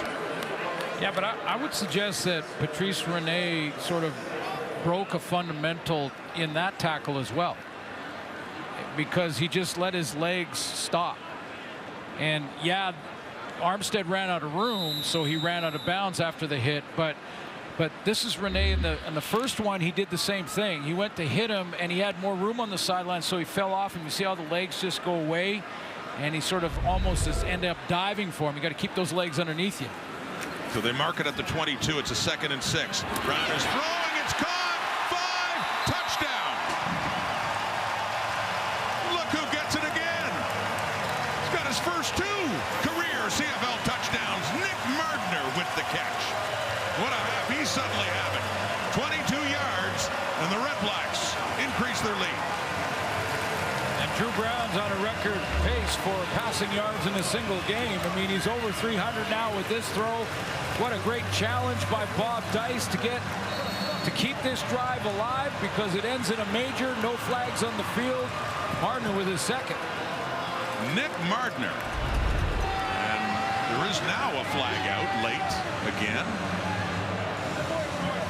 Mardner, who his first touchdown to the opening drive of the second half of the Red Blacks, was flagged for offensive pass interference on what looked like a Jalen Ackland touchdown, and then Mardner, the 2nd overall pick in 2024, hits himself another major score. 10-yard misconduct penalty. Ottawa number 64. That penalty will be applied on the kickoff. I'll tell you, it's mostly good news for the Red Blacks, but discipline's a bit of a problem lately. Well, and Bob Dice, I've been watching him on the sideline. He's been up and down reminding everybody to stop talking, stop worrying about things you can't control, and just focus in on your assignments. And that includes some of the coaches that are down there. It's the 2nd misconduct foul that the Red Blacks have taken, and they also took that bench penalty just a moment ago. Nick Mardner, though, first CFL season, most recently coming out of Auburn, and he's got another touchdown. He's out there with Rhymes and Braylon Addison, and they're working in, you know, that trips to the field. That's the little curl, but if he keeps coming back like that, he keeps separating from Manny Ricumba. So if he stops and catches it here, Ricumba can react and maybe make the tackle there. But Mardner comes back another 2 steps, makes the catch, and then can spin without getting tackled. He's got inside leverage, and away he goes. 2nd touchdown for him, and time for a little touchdown dance. Now, I'm not sure what Dino Boyd said after that, but that part they can cut out. Yeah, it was Boyd, 64, left tackle, who got the misconduct penalty. Ryan Phillips exasperated there on that Ottawa touchdown, as Lions, who led much of the way, have fallen into a deeper hole now. And Mardner celebrates, capping off 7 plays, 78 yards, just over 3 minutes. And as you talked about, very profitable challenges by both coaches. In Rick Campbell's case, negating points on the board, and in Bob Dice's case, leads to a touchdown now. And a 27-17 lead. It's a 10-point Red Black lead. The Lions had scored the first 10 points of this game. On the kickoff, taken at the 25, Terry Williams finds some room, spins around, and he is suddenly stalled out right around just across the 45 for BC. That comes Nathan Rourke. His numbers 13 of 20, 145 yards, no touchdown passes, and 1 intercepted. Nearly a second one was picked off in the first half as well. Well, in the first quarter, he was completing 90% of his throws. He was 9 of 10. That's dropped now down to 65. as the Ottawa defense makes some adjustments, plays physical up front without sending real exotic blitzes. We're making him uncomfortable in the pocket. So just 4 of 10 for Rourke since that first quarter. And handing off. It's William Stanback. It's generally a tough team to run against, that Ottawa front. Cleon Lang just standing him up, but Stanback does really picks up a couple of yards to get up near the 50. Still a 2nd and long facing Rourke and the BC Lions. Yeah, that run defense you mentioned in the last 4 games are averaging 51 yards a game. That's great run defense. And if you can do that, you're pushing the opposition offense and Jordan Maximic's group into 2nd and long over and over again. So up to the 50 now. Nathan Rourke still no yardage passing in this second half. He'll try again, or if he can get it off. He's under the heat, and he does, and he completes it. First completion. Now first yardage through the air. Aiden Eberhardt gets that one from Nathan Rourke, and was quite a difference. 11 yards there. Before that play, Drew Brown 154 through the air in the second half, and Rourke had 0. You know, this pressure, this very similar pressure in this second half has caused some problems, and it looked like it was going to again, but Rourke kept his eyes downfield and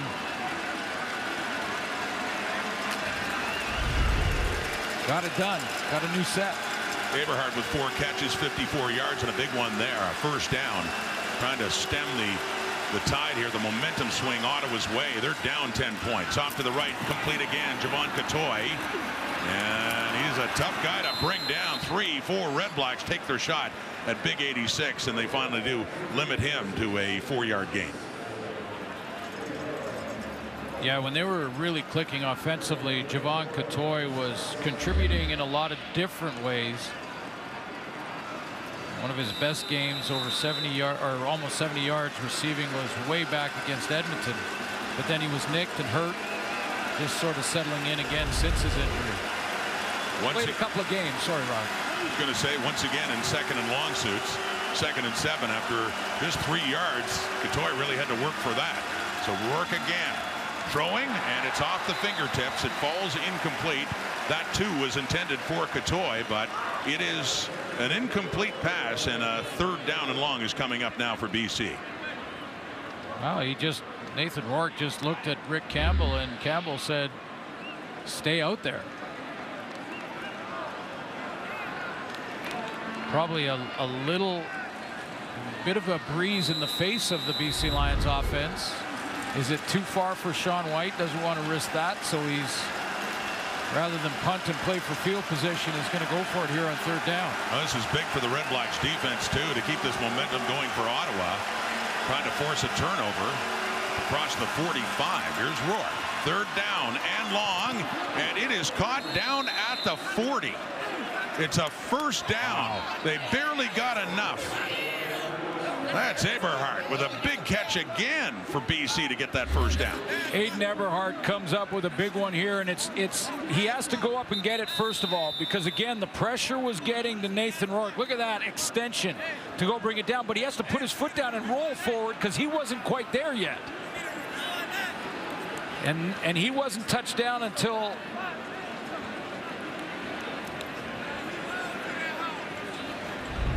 looked like Bennett Williams was the guy who actually touched him down by contact. They're going to measure this. That's how close it is. How important is that little roll then? Exactly. If we could be talking an inch or two, as you say.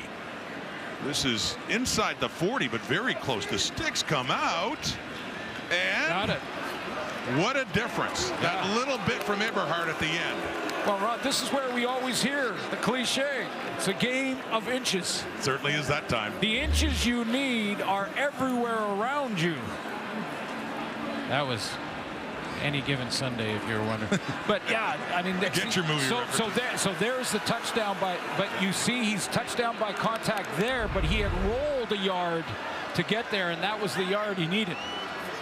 And a nice catch too before then, but coming down where he initially did would not have been enough. That extra little roll. First down. Drive continues. Rourke rolling to the right, and another one complete. Alexander Hollins, who's one of the top receivers in the CFL, came into the night 3rd. Justin McInnes leading the way, but a quieter night, but a big catch there, a pickup of 19.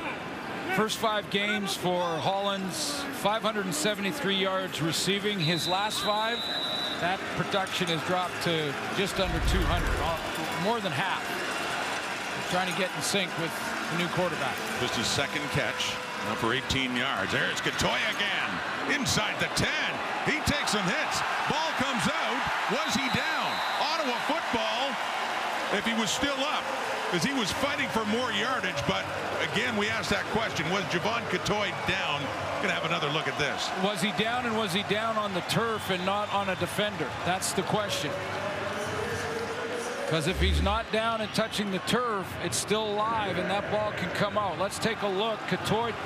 Ruling on the field is the player was down with contact. Okay, so he's down by contact. Let's see. For Ottawa fans, we'll see if they got this right. He's got possession now. Okay, there he's down. He's down, and the ball's still in his hands. And when he hits the ground with his shoulder pads, that's when the ball popped out. We saw that a couple of nights ago in Toronto. Once that elbow is down, he's down. William Stanback, as they get closer for a touchdown to cut into that red-black 10-point lead. Stanback down to the 2.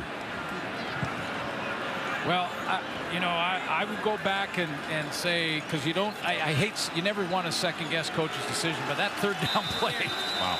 I probably wouldn't have done that, but it worked. Here we go, stand back, 3, 2, 1. The pushback right at the goal line. Oh boy. And no signal of a touchdown. Not break the plane. And we got to say third down. Third down and goal coming up here.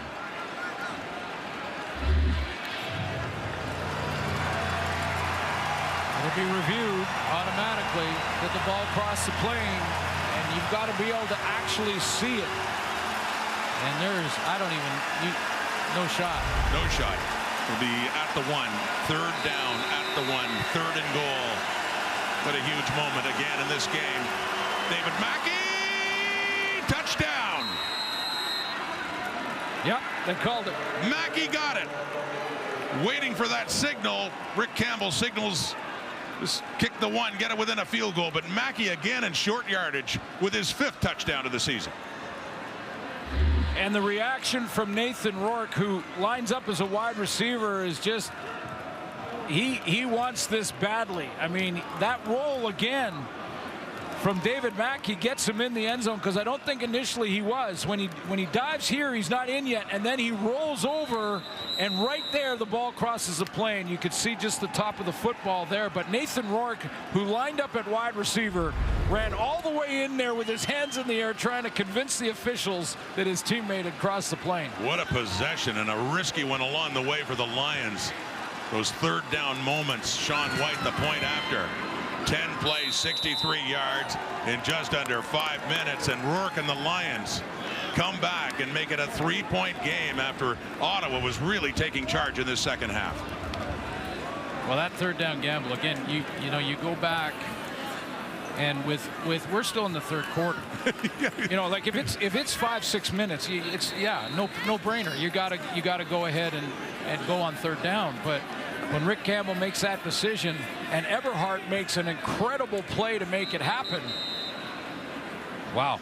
It's just like, Coach Rod, what would you have done in that situation? Probably punted. Probably would have, yeah. I'm a conservative guy. Well, actually, but you know what? I laughed early when you said third quarter, because with all the plays we've seen so far and all the stress level in both of these teams, just seems like we're further along in the game. Well, one more time. Let's show you. This is third down, and Eberhardt makes the catch but rolls the extra yard he needs. I mean, without that roll, if he's down by contact there, it's over. That's the difference. That drive ends right there. He got it by about 3 inches, and that kept the drive alive, and now we've got a 3-point game.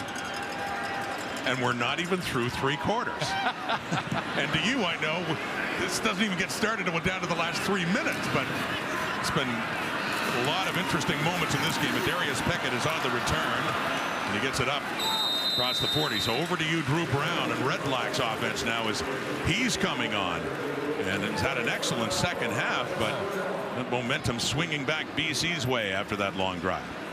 Well, you can see why when the media asked Bob Dice after the great game by Jeremiah Masoli in Calgary and that win, you can see why when he was asked, well, what does this do to the quarterback situation for the BC game? And without hesitation, Coach Dice said, oh, no, Drew Brown's our #1 quarterback. No hesitation. No hesitation at all. And we love our quarterback room. We're happy for Masoli, no question. But you can see he's over 300 with a quarter to play. 154 in the third quarter alone. Yeah. And that third quarter is coming to an end. He's slinging it right now.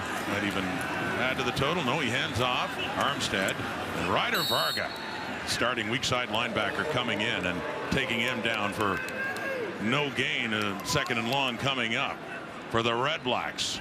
But a good third quarter they had. A couple of touchdowns to Nick Martiner. A couple of big challenges by the coaches as well. But back comes Nathan Rourke and BC. We got a 3-point ball game. Ottawa in front.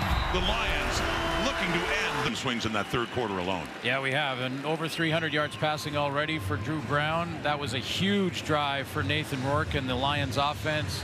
Gutsy calls, and as you mentioned, 2 massive challenge wins by both coaches. Yeah, one of them by Rick Campbell took a touchdown off the board for Ottawa. The other one, the Red Blacks ended up cashing in. And Nick Martiner, how about the rookie with a couple of TDs? A night for him to remember so far in his young CFL career. So it's interesting. And football is a family affair. We've heard that before, but especially for Bob Dice. Let's go back to Claire Hanna. Yeah, well, Rod, when you look at the field tonight and the coaches, it's a pretty dicey situation, and that's because Bob Dice, the head coach of the Red Blacks, is coaching against his son, Tristan Dice, who's been with the BC Lions for the past 4 years. And Bob said before Tristan got into coaching, he'd send him like 3-word texts when he texted him. But since he got into the coaching world, they've really bonded. They have 2-hour conversations on the phone each week now. But for the family, this puts them into a tough situation. Who do they cheer for? You see, there's Amanda, mom, or wife, if you will. Well, everybody thinks she's going to be neutral, but when it comes to Ava and Brooklyn, Bob said, I paid for their braces, so they better be cheering for me tonight. But it is Tristan who's won 5 of the meetings, so Bob needs the support too. Yes, Claire, and they need one of those jerseys. You know, one half is one team, one half's the other, but... Well, yeah, and, you know, when you think about the rivalry between these two guys, and we asked Coach Campbell about it because they've worked together, and as I mentioned, great mutual respect. That's an unreal catch. Did he catch it? It's hard. He got his hands underneath. They ruled that a catch. But Rick Campbell hasn't lost against his own team, his old team. He hasn't lost, and Tristan hasn't lost to Bob. Yeah. Since going to the line. I think Bob said it's a 5-game winning streak or something for Tristan Dice over his dad.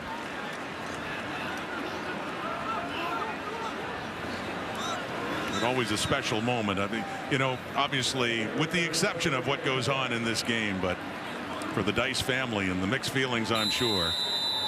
With, Tristan on one side and Bob on the other again, and 2nd and 2 after that hardy catch for Drew Brown. Great third quarter, handing off Rock Armstead.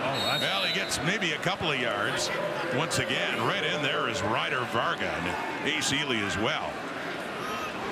Ace Ely and Varga, they meet right in the hole. Ryder Varga's got a couple starts, and Bolacombo is on the roster. He's dressed, and Bolacombo played that spot earlier in the year. But Varga, as you mentioned earlier in the show, he's earned the right to get some starts. It was Ely who initiated the hit, and then Varga finished him off. But Varga's made some plays tonight too. He has, embracing the chance, and Ely too, with the injury to Ben Halata coming in and take him down. It's a 3rd and short coming up here. Dustin Crum, short yardage quarterback, coming in for Ottawa. As you see Ryan Phillips.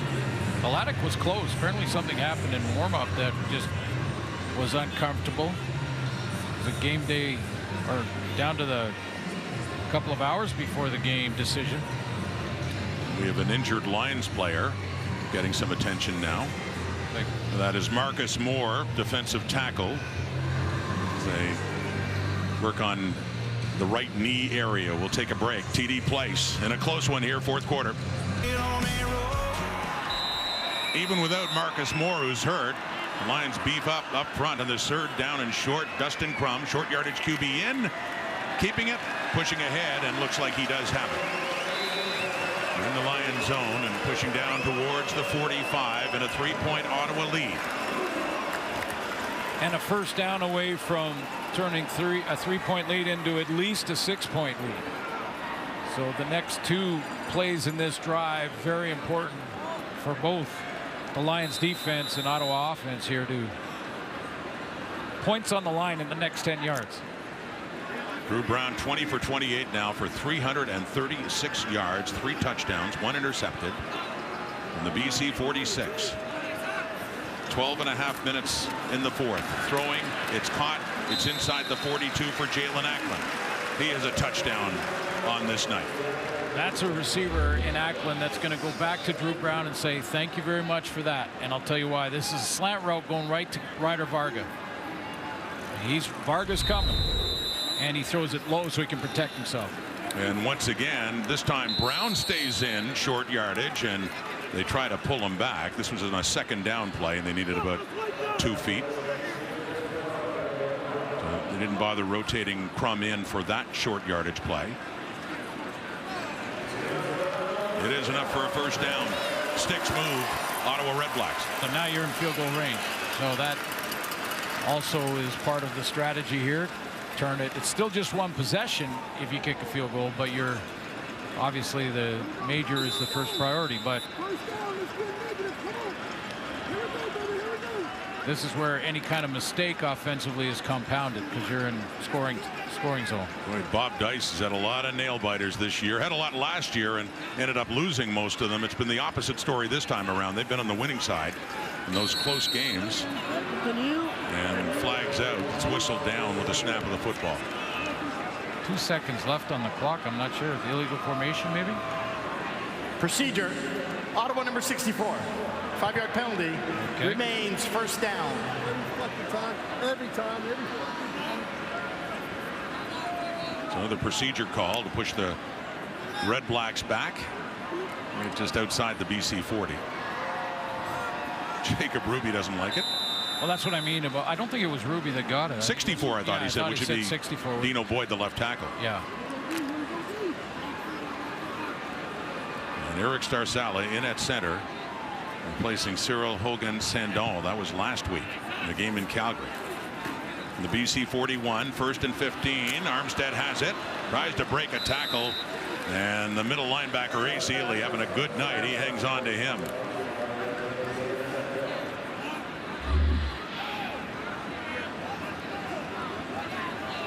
Check down, and Armstead turns the corner, and here comes 41. We'll wrap up. Make sure you don't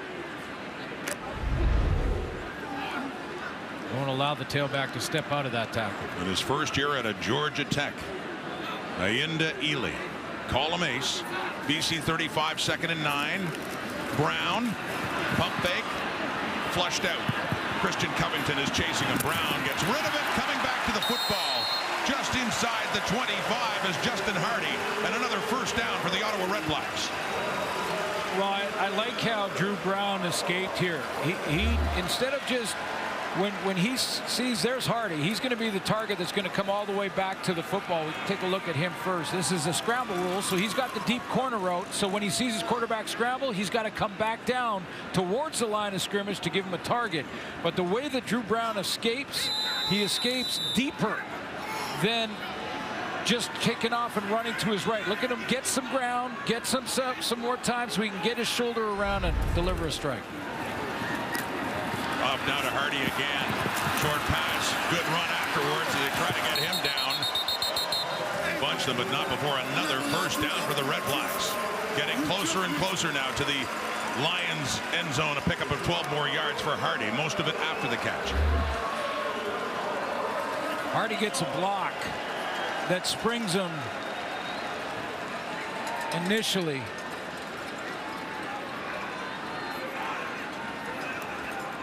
Might have been Dom Rogers.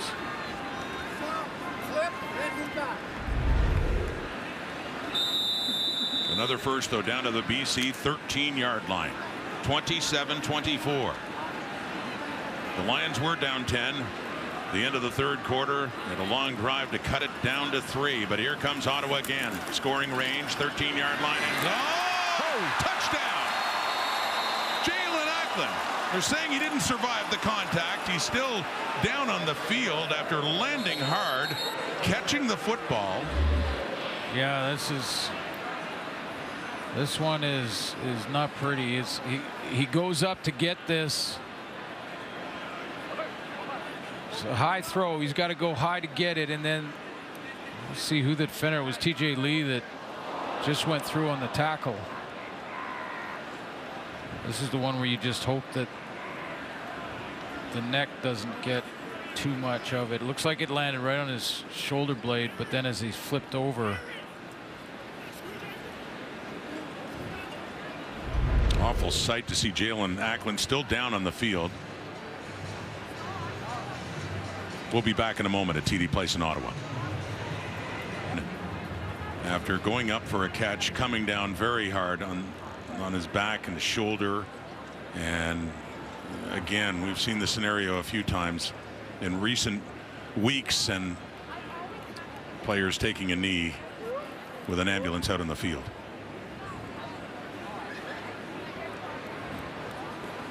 And we welcome viewers on TSN 5 now. As mentioning again, Ottawa receiver Jalen Ackland, and more stunned silence here at TD Place in Ottawa. Yeah, no one feels worse right now than TJ Lee, and you know, when he went to make that tackle or that hit to try and break up the play, you know, Ackland went up for that ball, and it just, unfortunately, I've been watching TJ Lee down here. He's a veteran who, of course, hopes more than anybody that Ackland's okay. But you know, it was just a straight unlucky football play, and, you know, and I know that you've done a couple of the games where there's been guys that they're looking at like this, and you mentioned, and I thought it was very important to mention that they're being very cautious. Yes. Is what they do, you know. So, you know, I did see right after the play, Ackland kind of looked to see where the ball was, or looked to see what was going on, and then he kind of went down. So, you know, they're going to be very, very cautious, make sure they do the full examination before they even move them.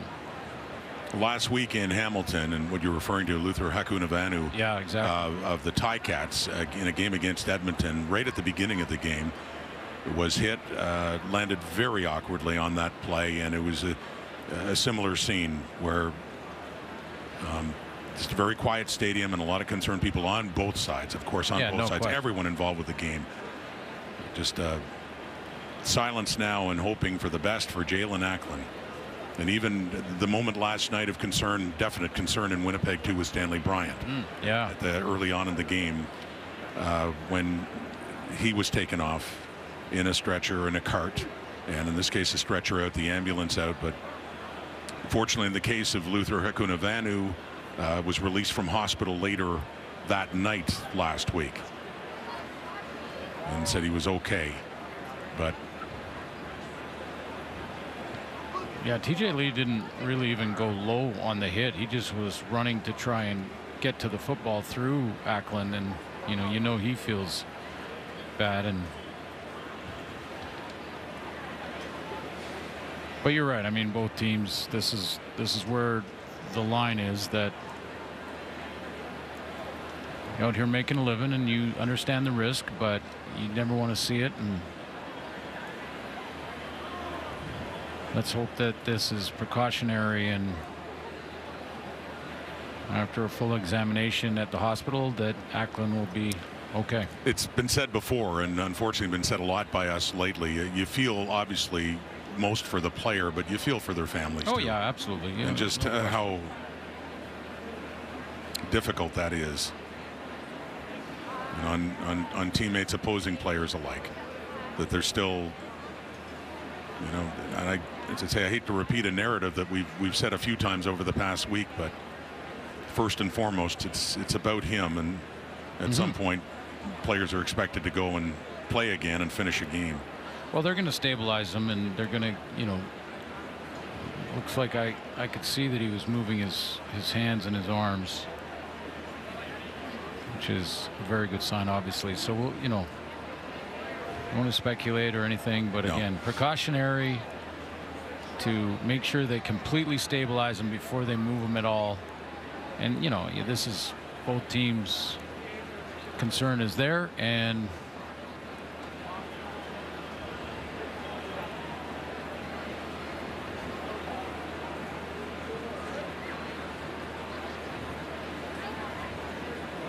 being very careful.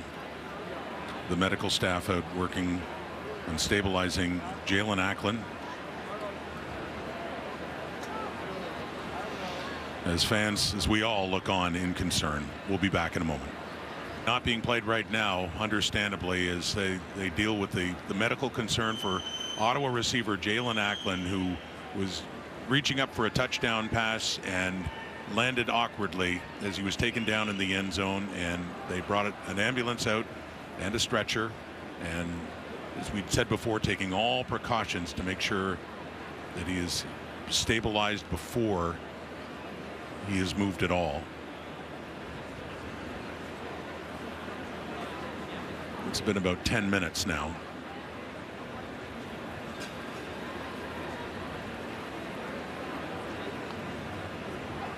And it's a league rule and requirement that there is an ambulance on site in case of something like this.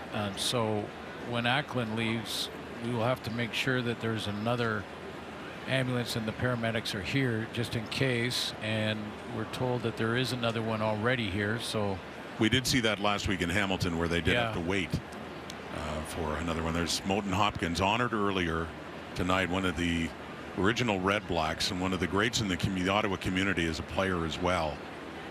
And it's really earlier a night of celebration, the all-decade team, everything else, but it is just the whole tone of the evening, again, quite understandably, is much different now. Jalen Acklin in his 3rd season as a member of the Ottawa REDBLACKS. Before that, he had been with the Hamilton Tiger Cats.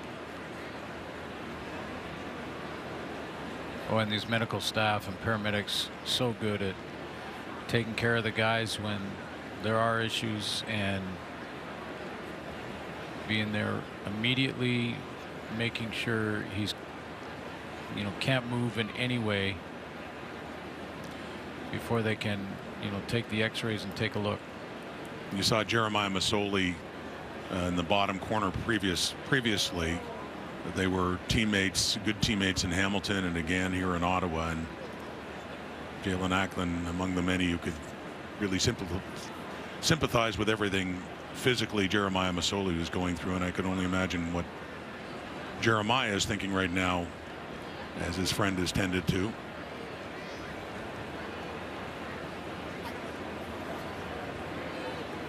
Certainly a favorite player for these Ottawa fans, that's for sure. I mean, a guy who a couple seasons ago 1,000 yards and was really looking like he's coming back and getting into that form again from a couple years back. Big contributions to this Ottawa offense, and a lot of Jalen Acklin jerseys sold. So again, you know, like, we don't want to speculate, and just that they're taking every precautionary measure possible, make sure they secure him on that gurney so he can't move in any way. And it was a, you know, it was an unlucky football play, and that was the guy who was on the other end. That was TJ Lee, you just saw, who was very concerned. And applause now ringing out throughout TD Place, and fans standing as they are ready to move Jalen Acklin into the ambulance and transfer him to hospital. With everyone's thoughts and best wishes, I'm sure.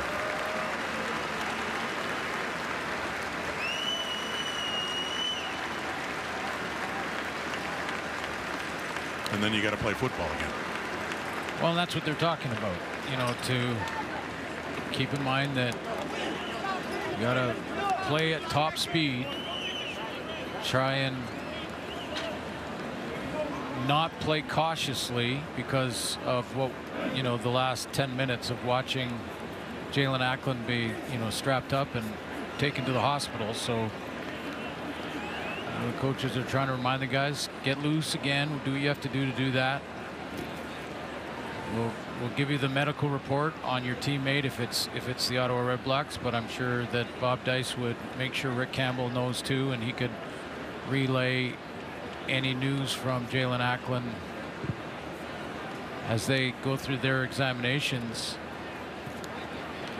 But the key is in starting to play football again is in staying loose and warming up again. And as you're doing that, remind yourself over and over that you understand the risk, that it's a physical game, and you understand it, and that your best opportunity to stay away from the injuries is to play full speed. So that's what you got to try and get your mind around. It's not easy. It's way easier to say and talk about than it is to do it. But these guys are pros, and they're disciplined pros, guys that every day train their minds to be disciplined. So now is the time to do it again and say, we got to play full speed. Well, unlike last week where players went to the dressing room and what was about a 40-minute delay, this was much less, about half of that. And so we resume. It's a 2nd and 10. What looked like a Jalen Ackland touchdown was incomplete. Ottawa football at the BC 13, leading by 3. 2nd down and 10.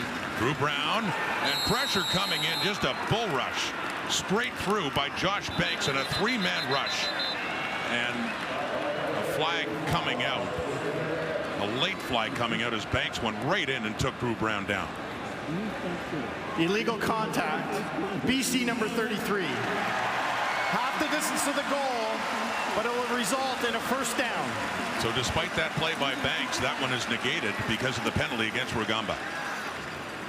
Illegal contact, 10-yard and automatic 1st down, because I don't think 10 yards would have got him there.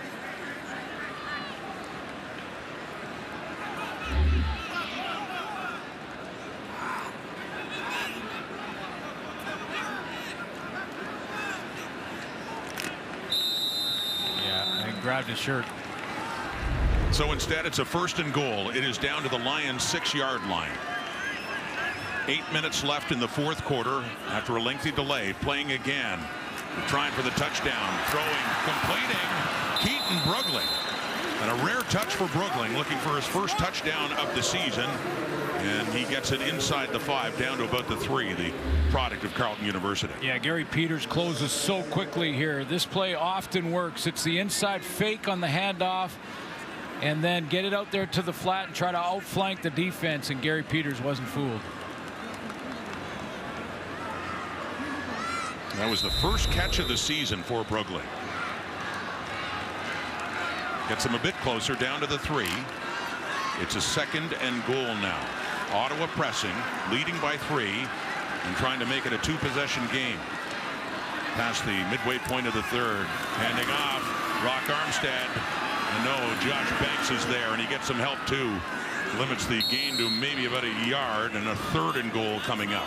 Well, you and I were in Toronto, and Ryan Dinwiddie inside the 5-yard line went for it. How many times? 4 times, I believe. Against that Saskatchewan front, yeah. And now they ended up winning. So gotta also mention how the story ended, but going short yardage here. No guarantees, to your point. Yeah, exactly. Certainly wasn't for the Argos the other night against the Riders. Are really stiffened up around the goal line. Dustin Crum is in.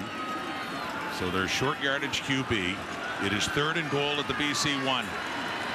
Huge play, especially for the Lions, to keep it within 3. Crum trying it, pushing. Does he break the plane? Yes, he does. Touchdown for the REDBLACKS.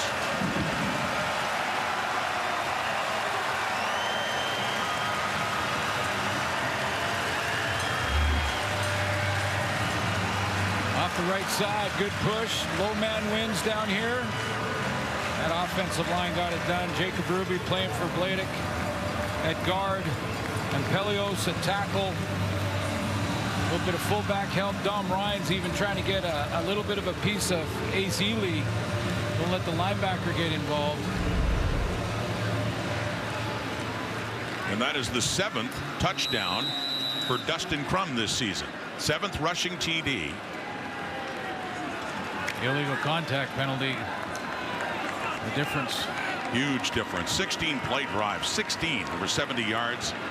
There was that long delay in between. And that is taking a lot off the clock, too. That was over 9 minutes off the clock. And now a 10-point lead once again for the Red Blacks, trying to remain unbeaten at home. They come into this game 4-0-1 at TD Place. That one game that didn't end up in a win was 2 weeks ago in a tie against the Rough Riders. Yeah, they haven't lost in 5 games. Best start for an Ottawa team since 1978. When that team, and you remember that team, you grew up in this area, Rod. That was the old Rough Riders, the Easton Rough Riders. Yes. For those who don't know, there used to be 2 teams in the league named Rough Riders. And Ottawa's Rough Riders that year.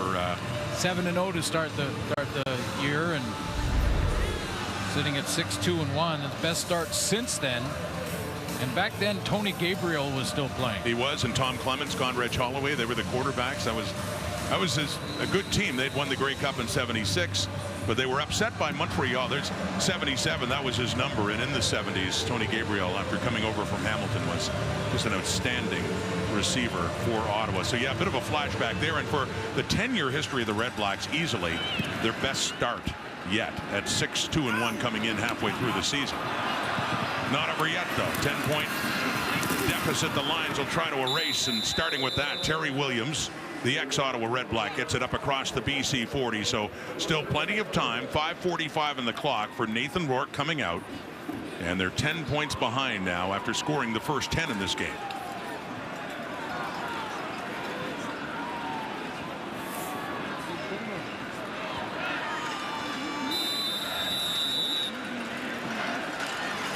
Nathan Rourke, his 2nd game back in the Canadian Football League. Much hype, much expectation last week at BC Place, and his first taste of real game action in a long time, and it was a struggle. They had a great start in this one, and they're in a 10-point hole now. He had time. The ball is out. They stripped it from Rourke, and this defensive onslaught by Michael Wakefield and the Red Blacks continues. Another turnover. Just a great effort by Wakefield, who lines up as a defensive end on this rush, and he's going to come around the corner. Here he comes here, and watch how, because he's pushed wide, he has to reach with his left hand to get to the football. I think Nathan Rourke looks at this and says, I've climbed up in the pocket enough, he can't get there. But he reaches with the left hand. As Rourke steps up in the pocket here, Wakefield with the left hand reaches across, stretches, and gets it out, and his arm was not moving forward. That's a fumble. And not only does he force the fumble, Wakefield is the one that recovers it as well, as that defense celebrates. They've made some big plays tonight.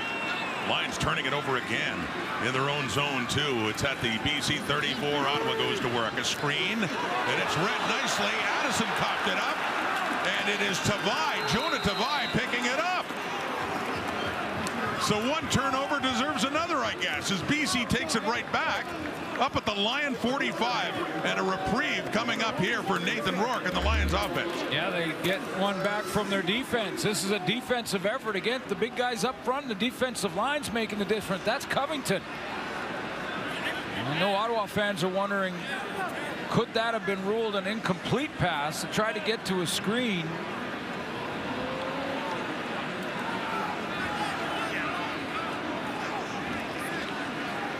Look in the face of Nathan Rourke says it all. The excitement to be getting back on again after he had the ball stripped away by Michael Wakefield. With better field position. With better, yeah. They advance it up now, as it turns out, back-to-back fumbles, and BC gets it back up at their 45.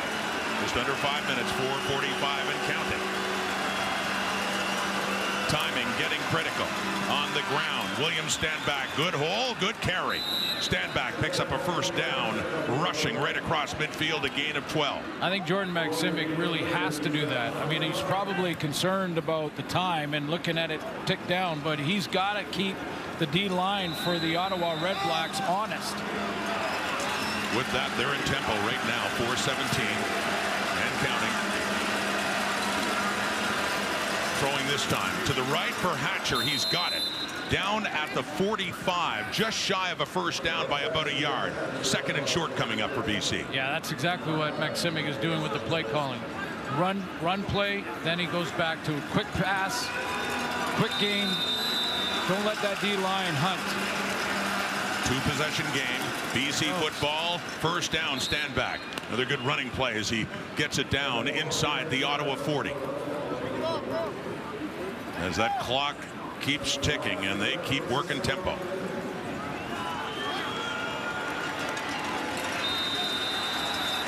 They need a touchdown and a field goal at least. And not a whole lot of time to get it. 3-man rush. Red Blacks drop back to stand back.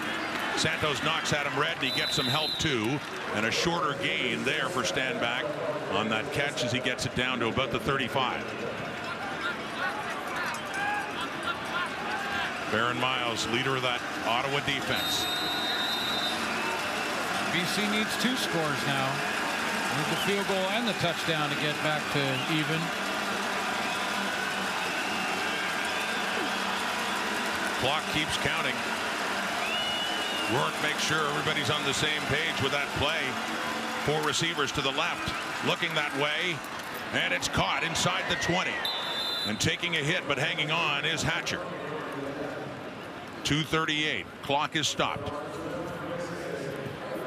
Got it there just in time with this throw. Lions are running out of time. 10 points behind, but moving it well here in Ottawa. I mean, gorgeous city. Looking forward to it. Sold out in hours. Yeah, this is part 1 of 2 with these 2 teams. And pressure coming in on Rourke. He escapes that time, but he's under more heat.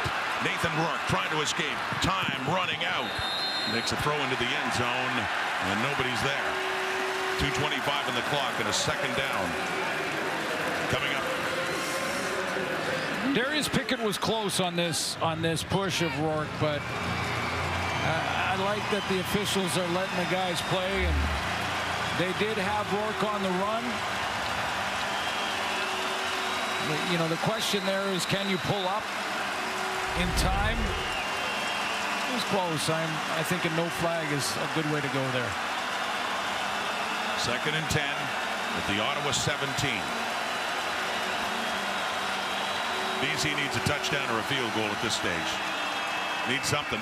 The throw, it's caught in the 10, and as they get closer and closer, instead of field goal, you'd almost have to say now they need a touchdown. Javon Catoy. No, I think you kick the field goal. Oh, you got the 3rd down coming up. Yeah, that's right. So 3rd down, and it's not 3rd and 1. You're talking 3rd and what, 3 or 4 here. You need 2 scores anyway. You need the field goal. So take the field goal now. Take the field goal, even though it'd be tempting because you're inside the 20. I know what you mean. You're looking at it going, I don't know, you're that close. Why don't you go for it? But no, I like this. Take the 3 points, make it a 1-possession game. See if your defense can get a stop. Sean White pumps it through. So there's 3. There's 1 score. So now 7 points down and 2:08 on the clock. And the Lions still do have a timeout.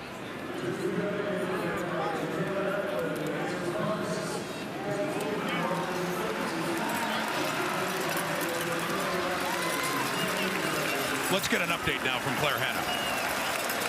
Yeah, well, we have some news from the Ottawa REDBLACKS. Jalen Acklin currently is conscious. He has movement in all of his extremities, but he has been taken to the hospital for further evaluation. But a very scary moment here at TD Place as he was down for a significant amount of time on the field, guys. Thank you, Claire. And yes, good news. Good. Very good news that moving all his extremities for that. The way he landed, how troubling earlier on in this quarter, and they take every precaution, but that's great to hear that he's conscious and moving his extremities. It's 34-27. Ottawa with a 7-point lead. 2:08 on the clock. The Lions, Stefan Flintoff for the kickoff. BC does still have a timeout. So they do kick it deep. Ronte Dedman inside the 10. Dedman, good return going as he gets it up near the 40. And Ottawa's offense Lions will go to work and try to kill off the remainder of this clock if they can get any kind of drive going. A lot of pressure now on the Lions defense to stop them and get the ball back. Someone on that cover team went down for BC. It looks like it might be Jordan Perryman. I was going to say, though, with our great returners in the Canadian Football League, it's not just the big touchdowns, and we've seen lots of those again this year, but it's the field position. I mean, Drew Brown right now, chance to go and make it a 2-possession game again. And instead of starting, back on his 20, 15-yard line, Dedmon gets it up to the 40. Now he's 2 first downs away from making it a 2-possession game and locking this thing up. Even if they have to, I mean, they can possibly kill the clock with a couple of first downs. So, that's almost as important. And we see it many times, and even in Toronto with that game this weekend, that punt out of the end zone by Saskatchewan, yeah. Janarian Grant gets, what was it, 12, 14 yards and field goal range. They win on the single, but it was these great returners in the league providing the extra 10 or 15 yards that makes a difference. And the Red Blacks know this well from a different perspective, Glenn. In this case, they still have the lead against Hamilton. Back in late June, they fell behind. They needed a good return for a chance to kick the winning field goal. It was under a minute, just seconds to go. Tobias Harris, since injured, got it up close to midfield. And Drew Brown was able to complete a couple of passes to set up Lewis Ward for the walk-off stunning field goal for the Red Blacks in their victory over the Ticats. Equally as important, and so now does Ottawa, they want to run the ball certainly on first down and grind the clock. Again, going back to that Toronto game for a second, that when you inside of 3 minutes, an incomplete pass stops the clock and it doesn't start again until the snap of the ball. A running play and a tackle starts the clock as soon as the ball's placed down by the official and whistled in. That's a big difference because you can grind down more time offensively. The time now, 2:01 on the clock. Ottawa football trying to protect a 34-27 lead, and they'll start right at their 40-yard line. BC's defense needing a 2 and out. And that's a good play by the D to limit that pickup right there by Ottawa. Rock Armstead picking up a couple of yards. 1:57 on the clock. Rick Campbell thinking about using his timeout there, I think. But a running play will start the clock. And now can take it right down to 13 seconds. Could have used and saved 20 seconds here, basically. See if the strategy works. Huge 2nd down and 8 for BC. They drop back. Open receiver, first down. Wow. Justin Hardy has it. And that is inside Lions territory, too, as the sticks move and only 1:34 to go. Well, first of all, great protection for Drew Brown. And Hardy, I mean, his precision on this out route. He's going deep past the sticks by about 10 yards and then running the out. That's why TJ Lee was so high. He thought he's not going to run an out at 20 yards. He's going to, if he's going that deep, he's going on a deep route. And he broke it off, and Drew Brown with a really good protection in front of him. Just a laser out there. 100-yard game for Hardy, a quiet 100 yards. The BC Lions started the season at 5-1. If they can't come back in this one, Armstead the ball carrier. If they can't come back, timeout. And now the timeout by Rick Campbell. Yeah. The one remaining. Timeout, BC. But I was going to say they would fall below 500 to 5-6. That's what's facing them, and into a tie with the Winnipeg Blue Bombers, who started the season at 0-4. Yeah, did you think for a second that was going to continue in Winnipeg? Well, I mean, in Winnipeg's case, no. But no. BC. Well, neither. Yeah, neither. I mean, they wouldn't have expected that at all. That's been to see them go from 5-1 to what's looming is 5-6. With Saskatchewan at 5-5-1 after their narrow loss to the Argos. So things are very tight and continue to get that way for the West Division. So Ryan Phillips here, I'd be surprised if he doesn't send the house here. They let Drew Brown sit there in the pocket with no pressure on him. this game is over. 2nd and 7, the BC 49, and here they come. It's off to Addison. Has some space, has the first down. Great play. Wrestled down by Rugamba, but the damage is done for the Red Blacks. Getting another first down.